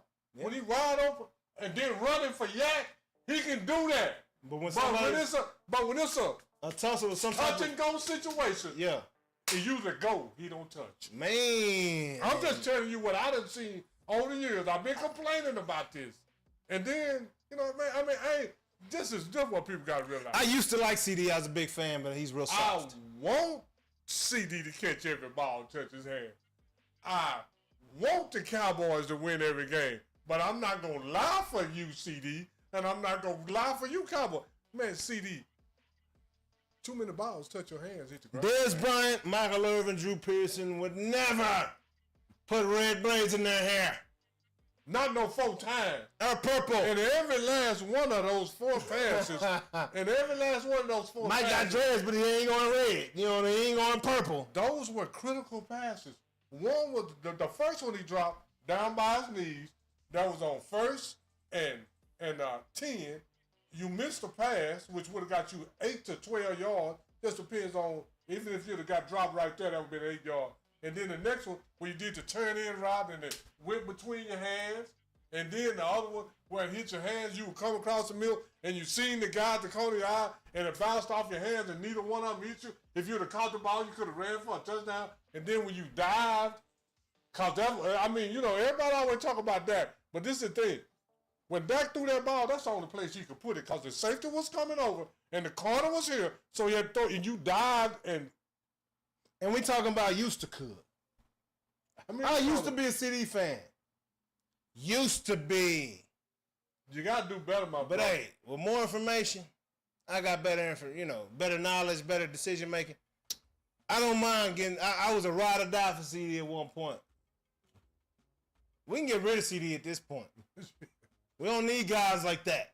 Too soft. Will never come up big in big moments because it's not in him. It's not in him. What moment has given you confidence to think CD's going to come down with that thing? None. In a big moment, a big team, right? None. First game, last game, middle of the season, playoffs, it don't matter. And all these, what play has he made to make you think he's going to come down with it? None. And all these Packer fans are so happy that Micah Parsons got a sack in the first game. I say, just wait till game 14. Just wait till game. Hey, but they got a guy on the other side of them that can go. Yeah, okay. They can rush the passer. passer. That guy can go. He done did it before. Yes. You have it. He can rush the passer, though, is what I'm saying now. Okay. He can get it, though. That's all I'm saying. It's like, do it in game 14. Yeah, I'm with you on. Because if you... We didn't see it past game 12, not another year. And if you go pull up Micah Parsons' sack record from last year. And if Uncle's not mistaken, I'm finna tell you what happened last year. He got 2.5 sacks in one game. He got 2 sacks in 3 games. And he got a sack and a half in another game. Tell me how many sacks that is. 2.5, 2, that's 4.5, 2, that's 6.5, 2, that's 8.5, right? 1.5, right? That's 10 sacks. Yeah. Out of your 13 came in 5 games. Yeah. Now you play 17 games, right? Other 12 games. 12 games, you had 3 sacks. Yep. That's one game every 4. Fly a kite with that. Your other I need more 12 consistency. games, you got a sack once every 4 games. Yeah. Besides the 5 that you beat up on the Commanders and Commanders twice, New York twice. So you're not mad about it, is what you're saying? I ain't mad about Micah Parsons leaving. I'm not. At all. At all. And even seeing Jalen Hurts run around the way he did, do you think he would He have ran run around around the same way Micah Parsons was down. He did the same shit with Micah Parsons with that. He wasn't running like that, though. If somebody else was, they lost. Yeah, they lost. Somebody won. Well, the last couple, I mean, they beat Philly for quite some time. They beat Philly when he was first drafted. Yeah. They beat Philly that first year, probably half of that second season. I don't know. Philly's clearly better now. Yeah. Okay, I don't know what happened there in the past 2 years where Philly could go from here, where we was beating them. I think we scored 100 points collectively on Philly in like 2023. Yeah. To where them boys are now won a Super Bowl, or like 2022 we did that. Now they won a Super Bowl, and by far greater than that. Like people are like, yeah, more victories, dog. But no, to me, that loss was a loss. First off. And I think the Cowboys are going to play up for big teams and lose, and they're going to lose to weak teams. Dallas Cowboys and moral victory is the most oxymoron shit I've ever heard. Yeah. We don't take moral victories in Dallas. We don't. take Super Bowl victories. Agreed. Shit, go play a fire kite with Agreed, that 100%. Yeah, man. Ben said, I like Texas because one, you have Texas Hall of Fame. Ben Smith has an Alabama high school football team that's located in the town of Huntsville, Alabama, named Columbia, who's trying to break a 94-game, 94-game losing streak. Woo! What? In what? Alabama? They need to just get rid of the program. I mean, they probably won't, so they can give kids something to do after school, but they got no plans of winning. 94 games in a row? You're not taking that seriously. Man, that's about 8 years. That's an after-school program. That's about 8 years. Yes, sir. No, I mean, shit, that's 9 years, oh. They're not going past 10. Them boys ain't going nowhere near 10. They probably, you know what? That's 9 years in the start of this year. Woo! All I'm saying like this here. Oh, my God. All I can say, let me tell y'all this. Hang in there and be good sports. Hey, man. Hang in there because that's all you got. Keep be working. a good sport. Keep working. Keep working. Get better every day. Sport. Get better every day. Shout out to you, though. Because you might get 40 times better than you. For the love of the game. Hey, just keep it going, man. Anyway, on to the next one. Yeah, so these Cowboys, they got them New York Giants this week, huh? I got a Cowboy, man. You got them boys winning against them Giants? Yeah. You think so? Yeah. You think so? Yeah, CD ain't gonna drop them against the Giants. But they got Russell Wilson. The Giants might have a better defense. Played Washington competitively this past week. Man, I get so tired of hearing about these individual guys. Russell Wilson ain't finna do shit for them. Same way they do shit for Jim. Russell Wilson barely did anything for Seattle. Seattle won with won the Super Bowl. Seattle. The Legion of Boom. The Legion of Boom. He didn't lose it like Dak has for us before. Huh? He didn't lose it like Dak has for us before. Yes, he did. Yes, he did. I'm saying when they won the Super Bowl, though. But when they lost one, what happened? And when he won one, because he getting to Marshawn Lynch. And depending on the Legion of Boom. Absolutely. Man, he would have won the second and then the team wanted to cross over. They wanted to bring on a different personality and a different look and feel of the team and get rid of Marshawn Lynch's influence on the squad. And then when they put the balls in his hand instead of Marshawn's hand, what happened? Pick. So don't tell me shit about Russell Wilson. Ball game. Thank you. Man, all of these people. Oh, what you think about Russell Wilson and Sierra deciding to give Sierra's son Russell Wilson's last name? Her son by Future. And Future's still very active in his life. What you think about that, huh? I ain't got no problem with it. You don't got no problem with Russell, with Future's son getting the last name Wilson, and Future is still very active in his life? You don't got no problem with it? Future ain't that active in his life. What you mean? How old is the boy? I don't know. But he lived with his mama, though. I don't give a damn who he live with. Ain't nobody finna change my name from That's what I'm saying. How you feel about it? I would you said you don't have no problem. You said you don't have no problem with it because the child ain't got no problem with it. It ain't the child's decision. He's a young baby. Man, that decision was made by a talk. My name been Bowen. If anybody try to change it, including Chili, we finna. Mama, what is you talking about? My name Bowen. Well, that's a different time. You know, kids ain't that hard these days. Ain't my fault. You still major niggas. Oh, excuse me. I'm just saying. You know how I get. I'm gonna tell you. You know whose fault that is? That's Future's fault. Hey man. That's Future's fault. You must not be that close to the situation. Exactly. If that's going down like that. His life. You know what the kid's name is? What is Prince's name? Now my boy name. What is Prince's name? Prince Anderson around his hole. What do Prince say his name is? Prince Anderson. And if anybody say his name anything else, Yeah. Prince gonna do what? Frown up? I know that frown. Prince ain't gonna respond. Yeah, that's what I'm saying. He ain't gonna respond. Future's fault. Yeah, That's man, why that's I ain't crazy. got no problem with it. That's Cause wild. Future ain't got no problem. If That's- you don't want your son to change his name, be in your son's life. That's They why I ain't finna tell come you. pick you but up he is though, from what I understand. every other weekend. Man, yeah, that ain't what that is. Man, every other weekend. Yeah. 4 days a month. You can't outdo 26 days. Oh, no in doubt about 4. that. No doubt about that. No doubt about that. You see your son every damn day. Damn near. Shit. Absolutely. It's, I mean, might be twice a week I ain't don't trying see to him. know. Maybe. I just keep stuff real. Absolutely. That's Future fault. It ain't no chance. So go talk to Future about that. Yeah. It ain't the child. Because if your son loves you, my name is whatever. Come on. Yeah, man. That's crazy. That's crazy. I thought that was pretty wild. But anyway, moving along. That's just me. That's just me. That's enough of them Dallas Cowboys. And Dallas Cowboys.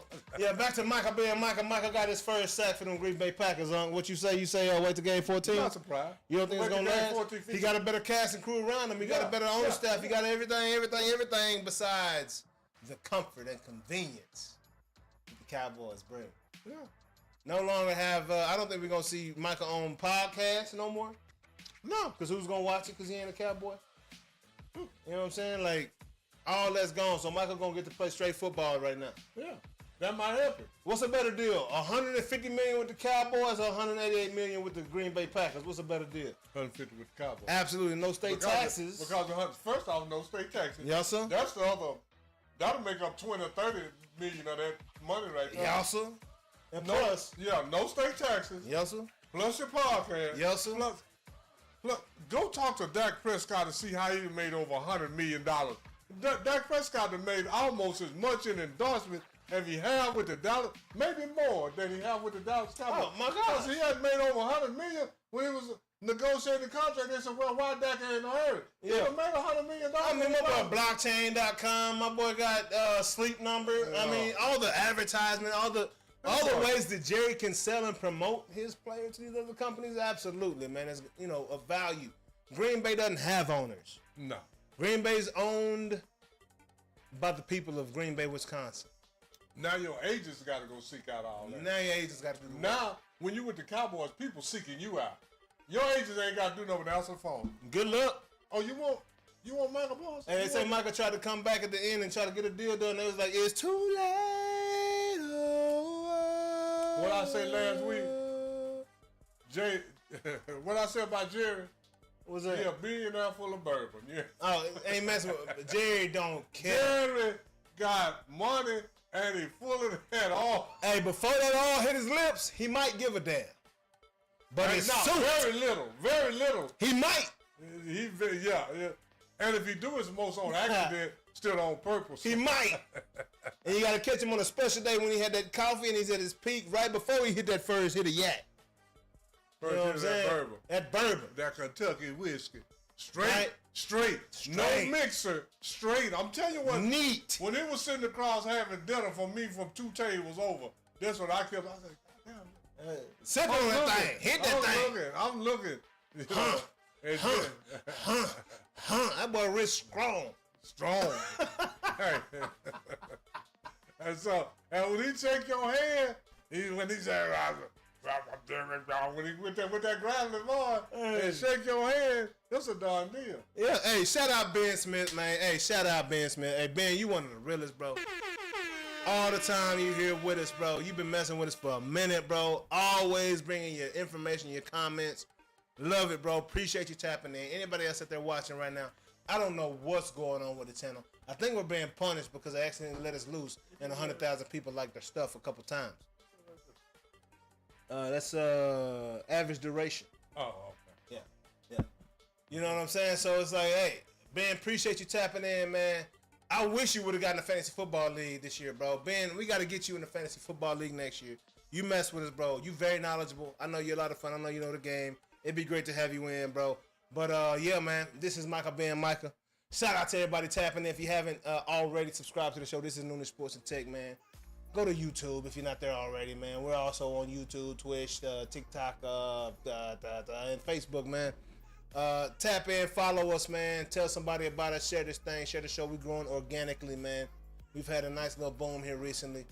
Things popped off. Look like we're being punished for things popping off because I think we leaked through the system on accident and people liked us, unfortunately. So we're being punished today, but we're not being punished because y'all are here. Go ahead, hit that subscribe button, like the show, share it with somebody, and we're going to keep moving along. Yeah, absolutely.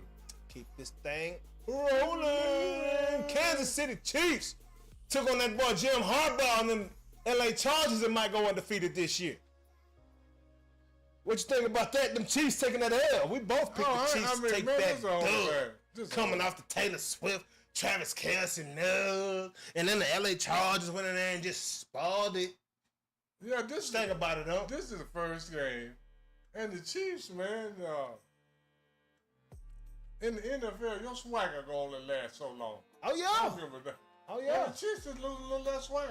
I mean, boys, they're scared. They got beaten the championship. Boys ain't scared no more. Yeah, and then not only that, it's a copycat league, too. Then some of the players been around a minute, man. Yes, sir. Chandler Jones been around a minute. But he cold, though. It ain't Chandler. Chris Jones. I mean, Chris, yeah. But he's still cold. He's still top dog in that middle. Yeah. I mean, he's still here. Besides that boy that spit on Dak. I think he's the top dog. Jalen Carter. I think he's top dog in that middle right now.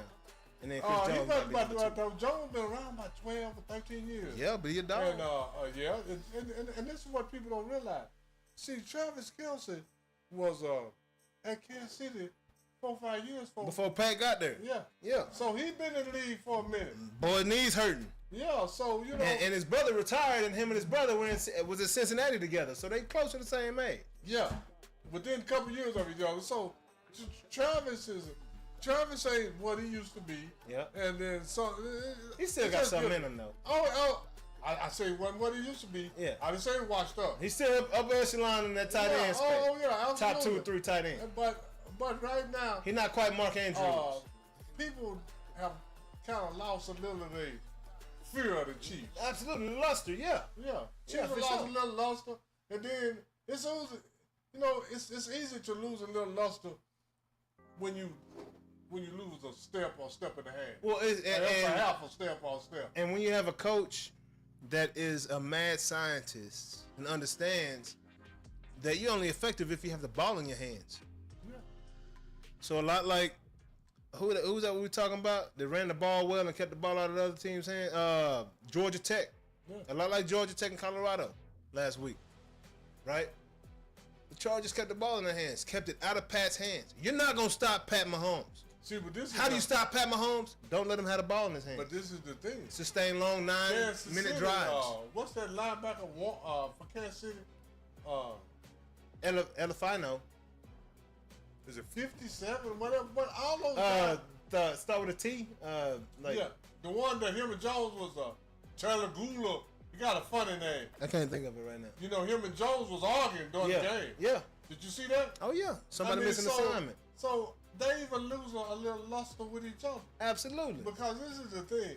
If you playing corner and I'm playing safety, and I know I ain't got to worry about you, that make my job easier. Absolutely. Got this assignment. Absolutely. You know, but then you done had your assignment for 4 or 5 years, right? Then all of a sudden you don't make your assignment a couple times. Like, Jay, what the fuck wrong with you? Hey, but that's how they talk on the field. But this is the thing about hellified coaching. And then when I say, Jay, what the hell wrong with you? He's like, fuck you talking about, man? I've been doing my job ever since we've been in. Hellified coaching gets people pointing at each other. Yeah. Jim Harbaugh clearly the man was a quarterback in the NFL. Okay. Yeah. Oh yeah. Went on to be a successful NFL coach.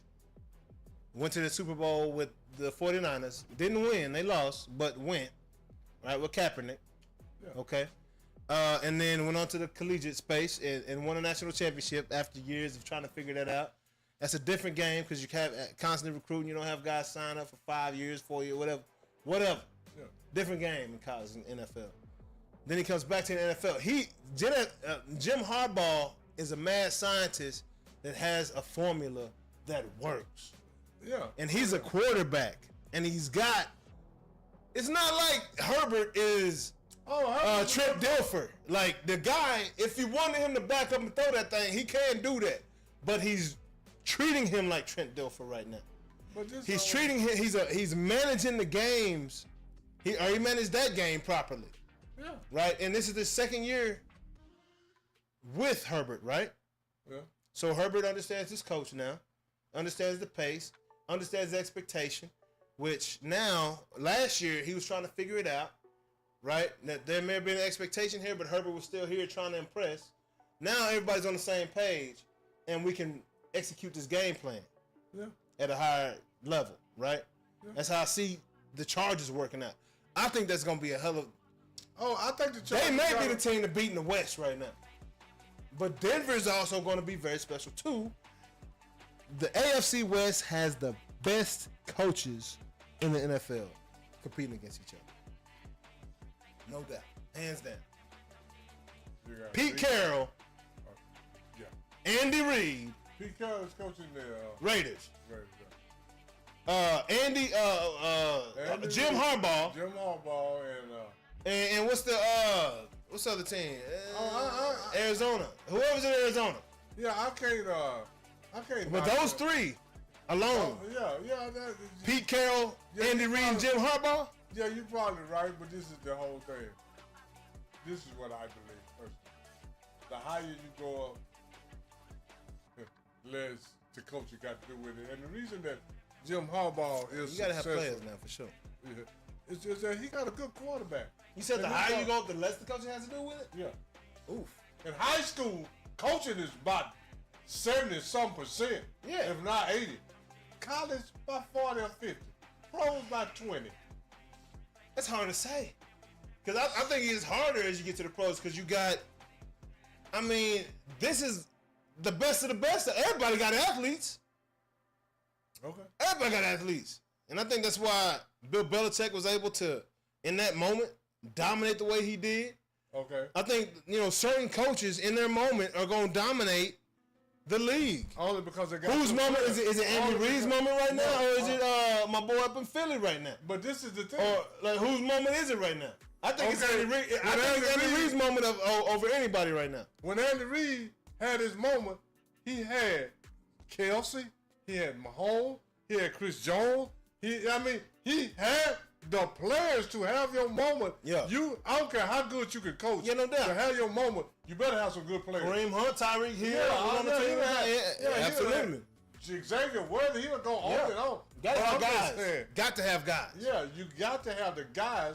That's why I say the higher you go, coaching becomes less. But I'm saying if everybody has guys, which everybody does in the NFL, you talking about the cream of the crop out of college is in the NFL. But this whole thing. Everybody's got guys. Some guys got more guys than others. Well, neck up guys. They got more neck up guys. And I'm going to tell you like this here. Right now, who's proving my point in the NFL better than anybody is the Minnesota Vikings. The Minnesota Vikings, every quarterback they had won 13, 14 games. Oh, no doubt. How many quarterbacks? Kirk Cousins, they say he can't play. They traded him. They got Sam Darnold. Hell, we go back to Brett Favre. Yeah, they say he couldn't play. He won 14 games last year.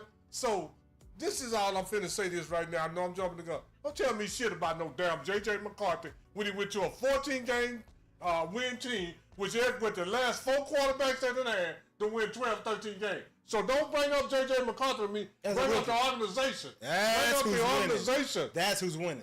The Minnesota right now, as an organization, got the best organization because every quarterback they get wins anywhere between 12 to 14 games. I got to say second to Philly. Philly won 14 straight with Andy Reid. I'm saying they won 14 straight division titles with Andy Reid. Yeah. Before he went to Kansas City. And they have not stopped. They've only gotten better. But I'm just saying. Andy never won a Super Bowl. They've won 2 Super Bowls since Andy Reid left. Yeah. So, you're absolutely right. But next to that, you got to look at organizations. And I take Baltimore, Pittsburgh, Green Bay. Why these organizations keep winning and certain organizations? Man, Green Bay don't got an owner, but the GM stay out the way. Yeah, stay out the way. And the owner sure as hell stay out the way. And if you're the owner and GM, sure stay your. It ain't happening down here, Captain. It ain't happening. Yeah, that's all I'm just saying, man. Yeah, man. Hey, So Ben say, I don't understand why people keep blaming Travis Kelce for Xavier Worthy getting hurt. Hey, man, it happens, bro. You know, hey, boys bumped into each other. It is what it is, bro. Like, run a better route. Yeah, that's people that don't understand. It happens, that's man. People that don't understand football. That's football. Somebody ran the wrong route. Everybody love the word. The two worst words in the Webster dictionary to me are fair and fault. I can't stand neither one of them words. I don't care who fault it is. Let's get how we gonna resolve this right now. That's what I'm talking about in NASCAR a while ago. I don't care nothing about it. I don't care if the lug got stuck. Yeah. What the problem is? You lost. How we gonna resolve it? Exactly. Get out of here. It's all about execute. You Fault. I don't care about fault. Like how we gonna execute and figure this out, and then fair. Fair. Life ain't fair. Yeah, like fair. What are we talking about right now? Boy's still trying to get equality and civil rights. Yeah. So talk about fair. What are we talking about right now? Yeah. Are you talking about a bus fare? I don't know what that is, dog. I drive. But moving on. On to the next one. On to the next. So also, let me see what next up. Let me see what we got. Oh yeah, that boy JJ McCarthy. We kind of slightly hit on that, but that was a hell of a comeback by that kid, man. Great. Largest comeback by a rookie quarterback in the history of the NFL. 3 touchdowns in the fourth quarter. He did that. That's a hell of a comeback. Was it a hell of a comeback, or did Baltimore got Minnesota came back. JJ McCarthy didn't do nothing. But he was at the helm. He was running the show. Like he's the quarterback. He touched the ball more than anybody else. Minnesota won 14 games last year. Not supposed to be excited because somebody won 1 game. They let go of the quarterback. They let go of Kirk Cousins. No. They let go of my boy up in Seattle right now. That was at USC. Had the red hair. How many games he win last year? Like 14. Yeah. Sam Darnold, yeah. I'm talking about at first. Before he had... Kirk Cousins won 13, 14 games. What, yes, twice? Sir. Yes, sir. 2 times? Yes, sir. 2 out of 3 years? Yes, sir. And then they let him go, say he couldn't play. Yes, you got Sam Darnold, he won 14. Pretty good defense. Now you bring in J.J. McCarthy, and you want to tell me about him? Pretty good defense, pretty good team, pretty good Pretty O-line. good organization. Pretty good tight ends, pretty good wide receivers. That's what they said running before backs. the game. This is what they said before the game. Minnesota got a great defense. They got good running back. Got great receiver. You got Justin Jefferson. You got to mention Justin Jefferson. Got to mention Aaron Jones. See, this is got to mention Hawkinson. Not Hawkinson. He ain't there no more. Whoever tight end is there now. Now I got to tell the truth. Justin Jefferson in the first part of the game, he had a little CD Lamb in him. Ball hit his hand, went through. Drop skis. But guess what? He came back, caught 2 touchdowns. Droppers. But then he came back and caught 2 touchdowns, Yeah, he right? did. See now, if CD would have caught that ball he dove for, or the one that bounced off his hands, almost got intercepted, if he'd have caught them 2, nobody wouldn't even thought about the other 2. What was the first word you say, though? What's the first word? In that sentence right there? If.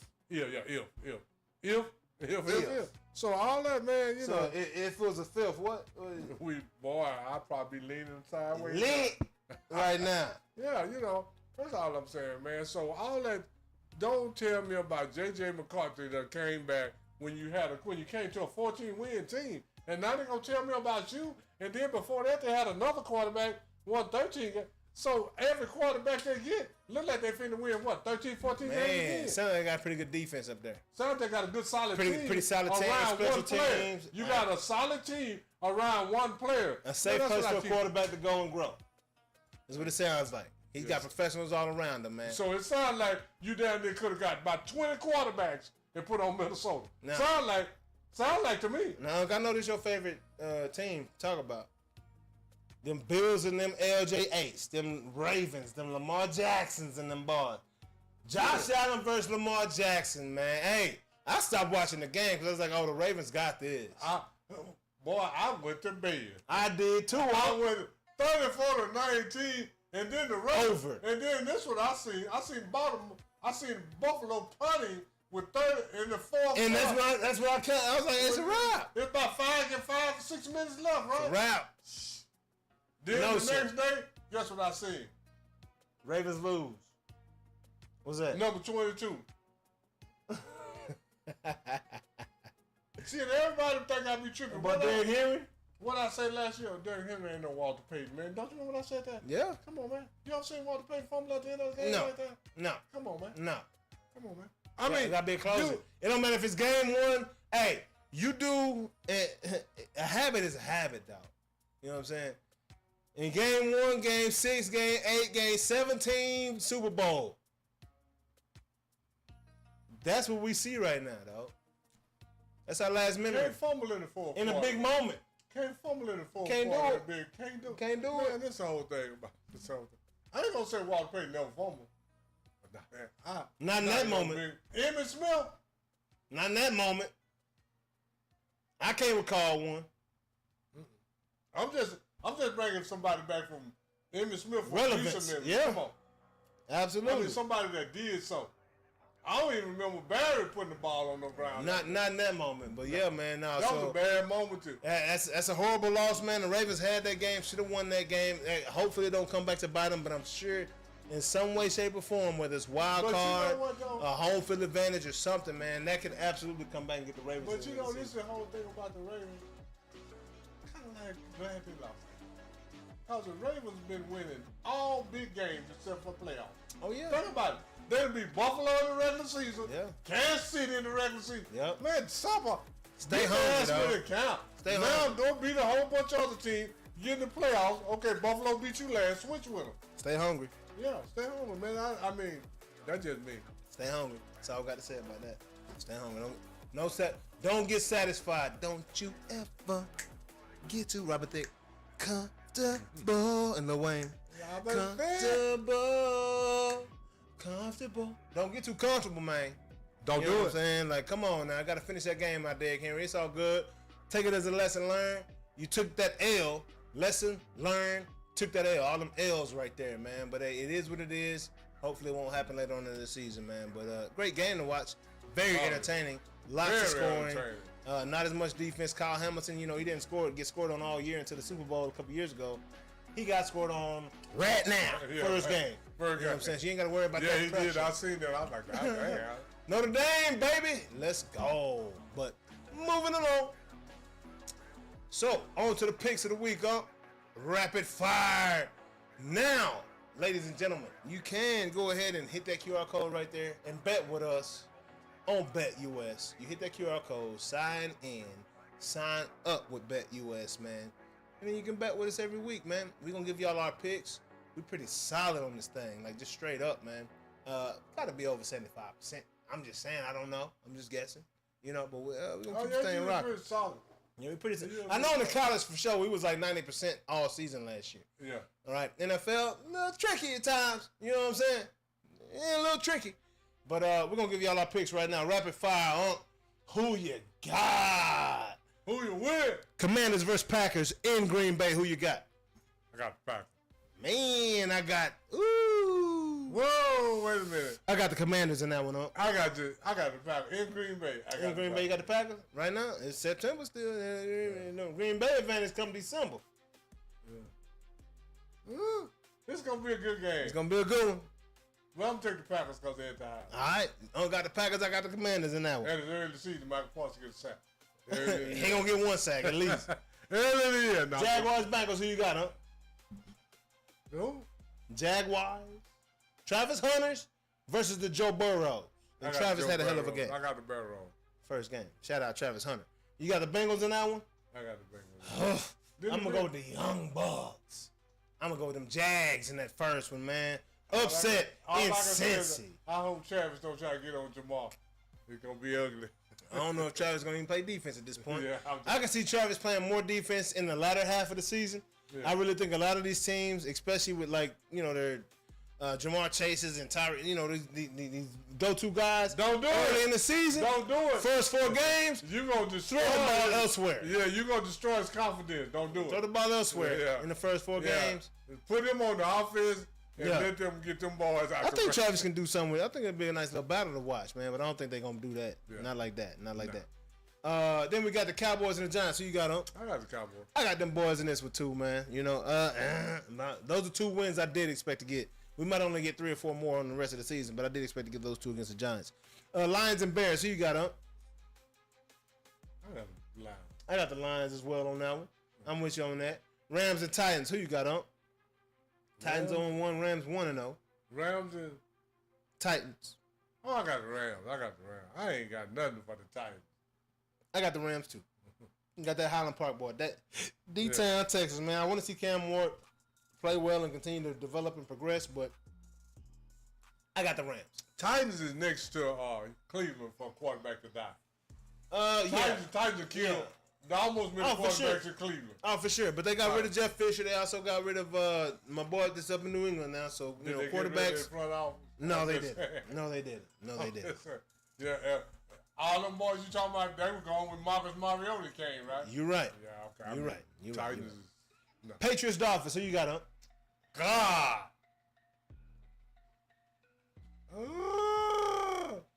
I'm going to go with the Dolphins. 2-0-1 record. You going with the Dolphins? They're in Miami, too. I'm going to go with the Patriots. Dolphins, I don't think they like the coach. I don't think they respect him. I think that organization because, what's his name went in on... is effed. Tyreek? He went in on the quarterback. Tallulah. Oh, yeah. Yeah, he went in on him. Oh, that's the same quarterback that he said was better than Patrick Mahomes when he signed with them boys. Who said that? Tyreek. Said Tua throw a better ball. Now he's trying to get him to a bench. He tried to get to a bench. He must got somebody on the bench that he likes. He said something ugly stuff about Tua the other day. He must got somebody on the bench that he like more than Tua. Or they want to get Shador down there. They should have drafted Shador, but anyway, they couldn't because there was collusion going on. Yeah. 49ers and Saints. Who you got, huh? I got 49. 49ers. I got the 49ers down with 2. Saints. Hey, Saints, you are who you are. Hey. You ain't. Saint, you ain't. Spencer Rattler and them boys. You are who we thought you were. Saints ain't. Let me tell the Saints fans. That's what Saints stands for. Let me tell you this here. The Saints, they gave, they won the Super Bowl the same year that Katrina hit. Absolutely. They gave y'all the Super Bowl. Absolutely. Just like that was a simple Super Bowl. Just like they didn't get no more. The Yankees won when 9/11 hit. Just like the Red Sox won when the Boston Bombers hit. Yeah, and the Patriots. Yeah, just like that. Yeah. But no collusion, no conspiracy. We're just saying those things did occur. Coincidence. I ain't making stuff up. Coincidentally. Yeah. Got to get that group back up. Make sure the American people are happy. Bills and Jets. Who you got, huh? Bill. I got the Jets. Surprisingly, Justin Fields had a hell of a showing against the Pittsburgh Steelers last week. I don't think the Bills are ready for that. I think the Bills better than Pittsburgh. I think the Jets are going to beat the Bills. Surprisingly. Jets will be 1-1 by the end of this week. The Jets are better without Aaron Rodgers than it was with him. Absolutely. Justin Fields is a hell of... Pittsburgh's pissed off they let go of Justin Fields after that game. Yeah, so basically what you said is that Pittsburgh ain't shit either. Basically. With Aaron Rodgers. Basically. Okay, I'm glad you said But they beat the Jets. Yeah. They did beat Jets. It was a hell of a game. I told y'all about Justin Fields and my assessment of him as a scout. I would draft him right now. I never would have let him go for Caleb Williams. I always thought Justin Fields would be a hell of a prospect. I understand the business behind the decision because Justin Fields would have only been up for like one more year in his rookie contract. So you got to sign him to a larger contract at this point, and you don't have enough evidence to show that he's worth that contract. Well, I had enough evidence. I don't know what you looking at. I know what I saw in the kid. Yeah. And he proved it Sunday and almost beat Pittsburgh. So he will be back. He will get better and better and better as the season goes on. And I'm looking forward to Justin Fields and the New York Jets winning the AFC East. How about that? How about them Cowboys? Book it right now. I'm calling it. Call your shots. Shoot your shot if you're going to shoot it. You know what I'm talking about, Jar? Shit. Same way Travis did with Taylor. You know what I'm talking about?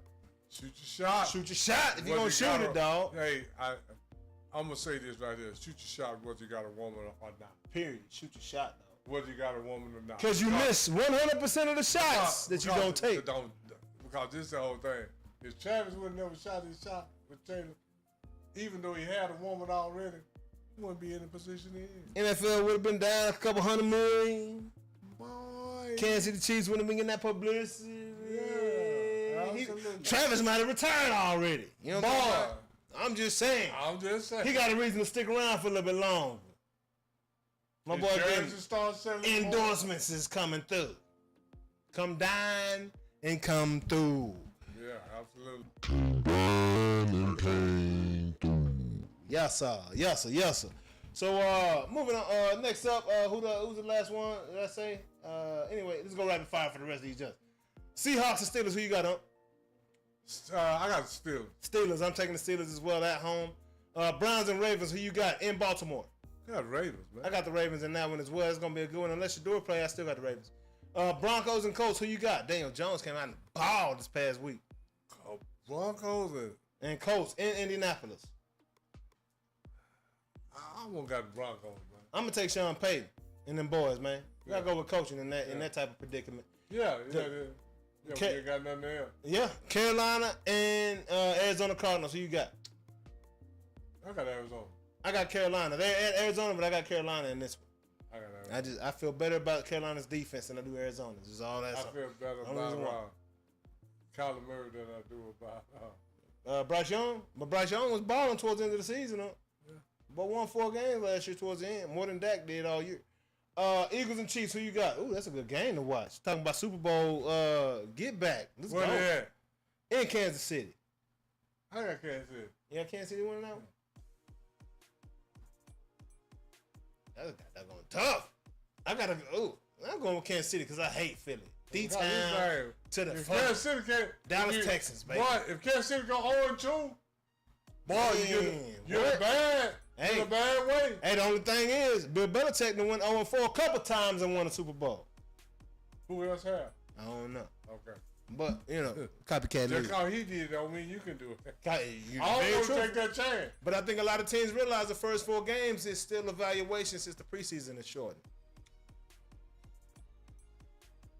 Still an evaluation period. And then those last 13, but see, got to get it in. That's it. This is the new league with parity. But back in the old days, when you had a good team, you know it from. Oh, absolutely. From the gate. That's how the Dolphins went undefeated. What was it, 76, 75? How they go? No, that was in 72.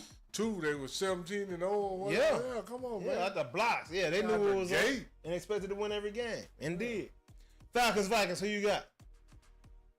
Oof. 2 young quarterbacks. Michael Penix and J.J. McCarthy. You got the Vikings because of the team. Organization. Hey, Organization. Vikings got the best hard. team. Vikings, man, the best team in the league. It's hard to argue. Green Bay's it's hard to argue with that. I got the Vikings as well in that.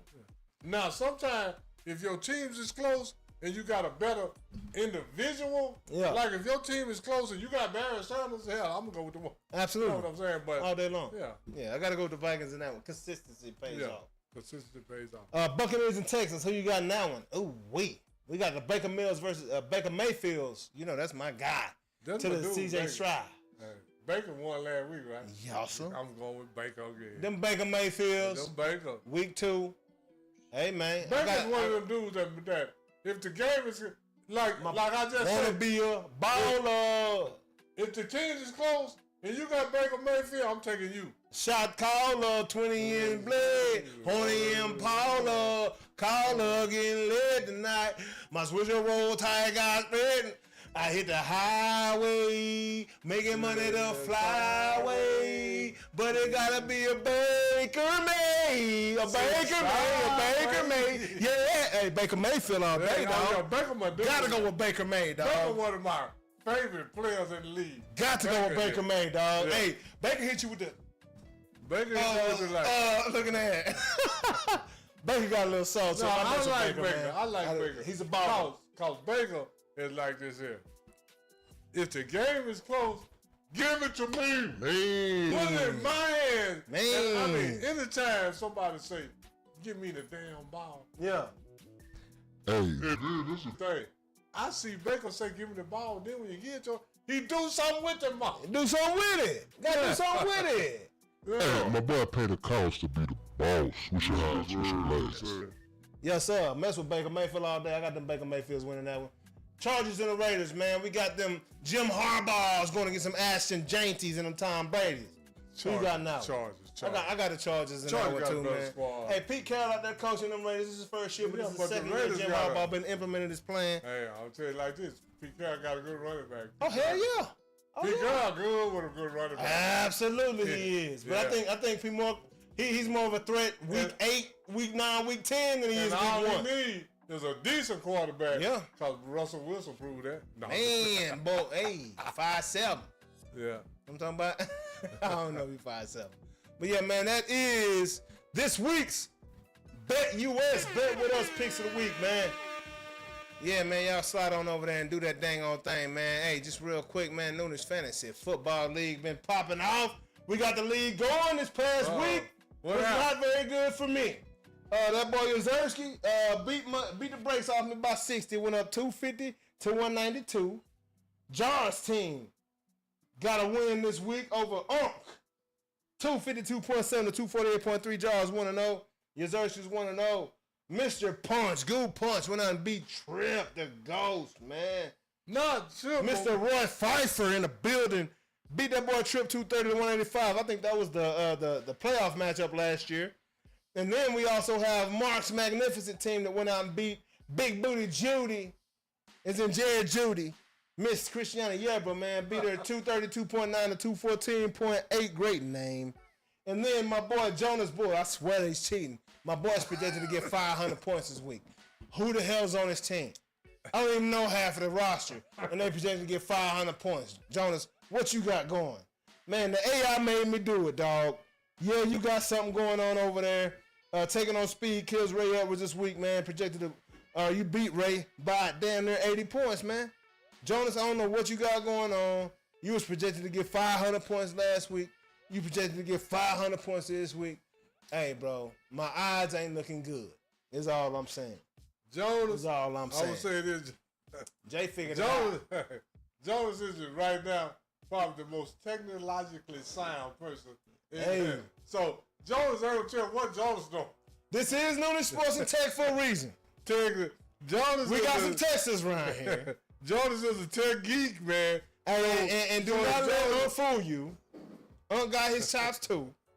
Okay? But, you know, we also know we can live by the creed, don't let your left hand know what your right hand doing. So he ain't going to let you know what he got going in the tech space. But, hey, got them chops too. But Jonas, he took it a little far. Oh, yeah. Jonas is in the mix of it. Uncle retired. Jonas, they don't tell you what Jonas will probably and figure, hey, how many games they average. Oh, my. Oh, they don't tell you what Jonas doing. Yeah, Jonas doing the dang thing, man. I know that for sure. But, yeah, it's going to be a fun time. That is Noonish Fantasy Football League update for the week, man. Yeah, took an L this week. It is what it is. We having fun now. Make sure y'all tap in next year for the Fantasy Football League, man. Moving along. Them Texas Rangers, man, you know, we was talking about how bad they were doing a couple weeks ago. Well, last week we gave an update of a winning streak. This week, I'm giving another update. They're only 3.5 back of first place in their division. We also know that this is Bruce Bochy's championship season. Every other year. What about, I know first place, but what about wild card? If you want to crown them, I think in the wild card, in the mix, right there in the mix. Got to be. Oh, yeah. But yeah, we've won like 12 out of the last 16 games. Been balling. Yeah. Pitching rotation going in. We already told y'all, man, hey, we already let y'all boys know about them Vanderbilt boys, right? Al Leiter, and Jack Leiter, I'm sorry, and the other young buck, I can't think of his name, Kareem, you know what I'm talking about. We also let you know about, let me get this screen right real quick. Messing with me for a second. And y'all know about Jake DeGrom and Nathan Uvalde and the rest of the staff, man. Pitching crew is going hard. Bats are coming alive, man. Aroldis Chapman's bat has come alive. Jake Berger's bat's coming alive. Corey Seager. The bunch is getting better and better. And I'm telling y'all right now, like I told you at the beginning of the season, the Rangers have a very good chance of being there in the end and winning a World Series championship again with Bruce Bochy. And, you know, the man knows baseball. It is what it is. The boy got a feel for the game, feel for the players. And you can't argue with it because he's proven. You know what I mean? So, yeah, that's that. Then also in Major League Baseball news, man, that boy Aaron Judge.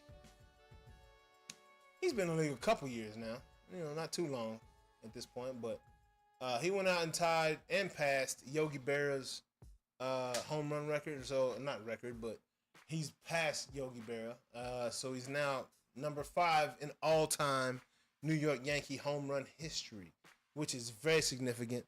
He's got a ways to go. Of course, they got Babe Ruth and Mickey Mantle on the list. Got to get those guys. Got a ways to go, but he's a young buck, still balling. He's got a great chance of doing it at the pace that he's going. Curious to see if he can sustain. Aaron Judge, great to watch. We already talked about how large this man is, bigger than Gronk, big boy, bigger than Luka. who is all supposed to be 6'7", but he's like 2 inches taller than Luka. I don't understand how that works out. Oh, yeah. You know what I'm saying? But Aaron Judge is that guy. Ballin', what you about to say, Young? And you know, Yogi Berra is credited with coming up with a lot of the baseball sayings. Oh, yeah. Yeah. Oh, yeah. Yogi got a lot of baseball sayings. Yeah. A lot of They call them like Yogi-isms or something like that. Yeah, Yogi is. Yeah, man. So, yeah, he's a guy that, you know, he's a lot like John Wooden was back in the day with his sayings. You know, he's just got them sayings. It is what it is. But moving along, keeping the show rolling, man. Coming to an end. You know, it's been a long day. Appreciate y'all tapping in. If you haven't already, man, go ahead and hit that subscribe button, man. Like, share the show, man. We will be having a watch party this weekend for the Canelo and Terence Crawford fight, man. Appreciate y'all tapping in. And now it is time for IMO. In my opinion, this is the portion of the show where there is no rebuttal allowed. Even if I disagree with Unc, I can't say a word. I gotta bite my tongue until it bleeds. Period. What you got for the people on IMO this week? Hey, you know, this is all based on facts, but this is just my opinion because I think enough people don't know this about track and field. You know, the World Games are coming up, so I got to come with some stuff about track and field. And it's not, and what I'm finna say is facts, but in my opinion, more people need to know this. Yeah. You know, and, you know, back in the day, man, HBCUs was what that was. Yeah. At one point, Grambling and Tennessee State was number 1 and 2 in sending players to pro football. Didn't know that. But then when the money came in, oh yeah, that changed that. Grambling man haven't sent nobody to the pros in 10 years. We can't get in the money. Yeah, you know, so gotta give it to our guys. And since this is about track and field, and in my opinion, a lot of people don't know this. And this is about HBCUs and the individual. It's about track and field. In 1960, Wilma Rudolph, a student at the University of Tennessee, won the 100 and 200 meters in the Olympics. And she was on the 4x100 meter relay team. Wilma Rudolph? That won the gold medal. Wilma Rudolph was the first American woman that won 3 Olympic medals in track and field in the Olympics. That's wild. But this is the thing about Wilma Rudolph. Wilma Rudolph was a student at Tennessee State. She won the 100 and 200 meters. But the United States took Tennessee 4x100, Tennessee State 4x100 meter relay team to the Olympics. And they set the world record. Wow. A college track and field team set the Olympic world record in the 4x100 meter relay, and it was a HBCU. That's wild. And the thing about it, set the 4x1 record. Set the world record. Yeah, the world record. And it was Tennessee State's 4x100 meter relay team representing the United States in the Olympics. And this is what vexes Uncle's spirit about when the young people try to compare themselves to us. We went through a lot, but I'm not trying to be funny, but we did more than you did. Yeah. When you get any college to send their 4x1 relay team to the Olympics, let me know. I ain't talking about just HBCU. When USC do it, when University of Texas, University of Alabama, LSU, anybody do it, let me know. Man, that's wild.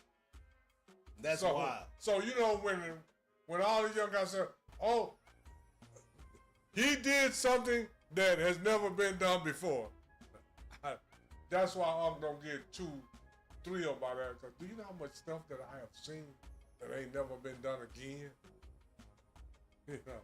So Yeah. with the HBCUs, I mean, you mention it all the time, huh? with the you talking about a college probably in the 1960s, they probably had 3,000 students. Man. Not 40,000 like UT. Not 60, whatever these colleges got now. They didn't have that number of people. But they did more with less. Yeah. That's what I am impressed You always been saying that. By doing more with less than you do with more. And the HBCUs, when Grambling and Tennessee State was sending more people to the pros than Ohio State and USC and Alabama and all of those, that's what impressed me. Because we did more. Didn't have the money, didn't have the equipment, didn't have the facilities, but all you had was the athletes. Man. And that's just my opinion. Man, that's a great opinion, huh? I love it. That more people need to know about what has happened in the past, rather than just saying, how we got here. How we got here. Yeah, how we got here. How we got here. Yeah, more people need to know that. Yeah, because, I mean, it was a time when boys wasn't dunking at all in the NBA. That's because they couldn't dunk at the college or the pro.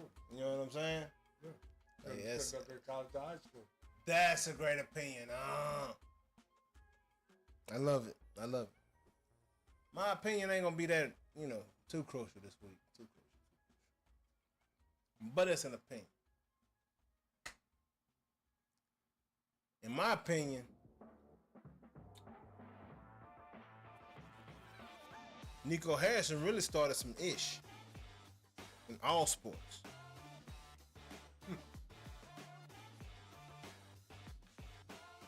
It don't even got to be the owners. Jerry just so happened to be the GM and the owner in this situation. Or Mike. When Luka got traded, at that point in time, everybody in professional sports, team sports, realized they was they can't get too comfortable. What Beyonce say? Don't you ever get to thinking you're irreplaceable? Irreplaceable. So what just so happened with the Mavericks? They just so happened to get that first round pick and got another 6'9" white American kid by the name of Cooper Flag. I don't think Cooper is gonna replace Luka. Luka was a different player than Cooper. Luka had swag. Cooper's got swag, but Luka will handle that rock. Luka could shoot that three from deep. Luka could shoot that thing from half. Luka was a skilled basketball player to a depth and a breadth. Breadth? What's the word? Breadth? Is that the breadth? The depth? Of his skill. Absolutely. And, man, like the kid was very good. Like Cooper and Flag is not going to be a replacement of Luka. It's going to take like two, 3 dudes to replace Luka. Just because old Luka, not new Luka. He like Luther Vandross a little bit right now. We don't know what the new Luther, we don't know what little Luka going to be like. You know what I'm saying? I'm going to say this. I ain't rebutting. It's going to be hard for little Luka to be better than big Luka. Hey. That's going to be hard. Hey, big Luka had that body for them boys, man. That voice. Everybody had that volume. Hey, you bumping the, you know what I'm saying, big Luka, you gonna feel. I don't know how little Luka gonna take them. I don't know who gonna bounce back. Cause I don't know if little Luka got the strength that big Luka had and that size.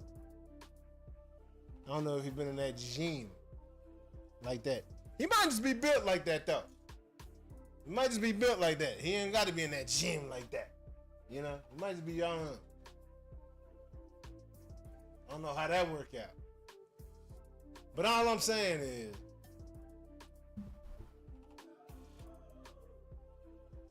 we're definitely gonna see. We're gonna see if there are more superstars that are sold to prove a point, basically. Luka didn't form to the ways that the Mavericks wanted him to, as a professional should. Why should it?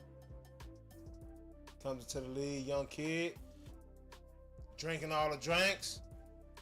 First year, all NBA first team. Second year, all NBA first teams. Third year, first team, all NBA. Fourth year, first team, all the NBA first team. Fifth year, all NBA first team. Why should I change? All-star, went to the finals in that fifth year. All of that. Didn't win, no. Lost to a better team. Why should I change? Drank a beer in the hallway on the way to losing to that better team. Why should I change, young? Why should I change? To win the championship. I'm Luka. This what I do. Max player. Give me the bread. Earn that. Me. You know why you should No ship though. No ring. I mean, IMO. I'm just saying. You can be Magic Johnson, you can be Karl Malone. I don't. You know what I'm saying? You can be Michael Jordan, you can be Magic Johnson. Yeah. You know what I'm saying? Yeah. Like, Yeah. it's all about them championships at the end of the day. Don't nobody care about how many all-stars and first teams and defensive and offensive. Ain't gonna be no defensive. Offensive. Don't nobody care about all that. The one thing that matters. I was watching It Is What It Is this morning. Maurice Clarett showed up, had 6 rings on his hand. It's probably, conference and national championships coming from him. Maybe, I don't know. I just saw him. I'm just telling you what I saw. But those championships matter. You know what I'm saying? I know I said Maurice Clarett. No, I'm still thinking about Well, what? Maurice Clarett. I didn't get 6 right. No, man. That's what I'm saying. Maurice. Yeah. I love Maurice Clarett though. Yeah. I just Baller. That boy could ball. He was a baller in Oh, yeah, college. he's talking around with That boy was LeBron James of football when he was in college. Yeah, oh, yeah. But those championships matter, man. And at the end of the day, yeah, man. What was I getting at? Little Luka, Big Luka. Yeah. Is that what I was getting at? Yeah. Big Luka. He did. Little Luka. Big Luka did a lot. Yeah. Now we got to see. We gonna see. What Little Luka gonna I do. don't know what we're gonna do. Anyway, we got my point. Anyway. Y'all got my point. I ended it a second ago, but we out of there right now. IMO. That is the day. We're about to end the show. And have a great time, man. Appreciate y'all tapping in to Noonish. Noonish Sports And Tech. We're gonna be on for a live watch party. I don't know what happened today with the mobile. You know what I'm saying? There's something that just went awry with the mobile side of things. But we're gonna figure that out. I don't understand it, but appreciate y'all tapping in today. We'll see y'all later on, man. Y'all have a great week. See y'all this weekend. See y'all Saturday. Peace. Peace. I don't know what that is about right now. Noonish. Noonish. Noonish. Noonish. Noonish. Noonish. Noonish. Noonish. J.A. he was major league, playing around with them bats. Kia OG, making plays on the track. Sports and technology, we mix it in with facts. Catch him every Wednesday to like double tap. A lot of interviews with ballers and them winners. Yeah, Jay on Notre Dame, all winner.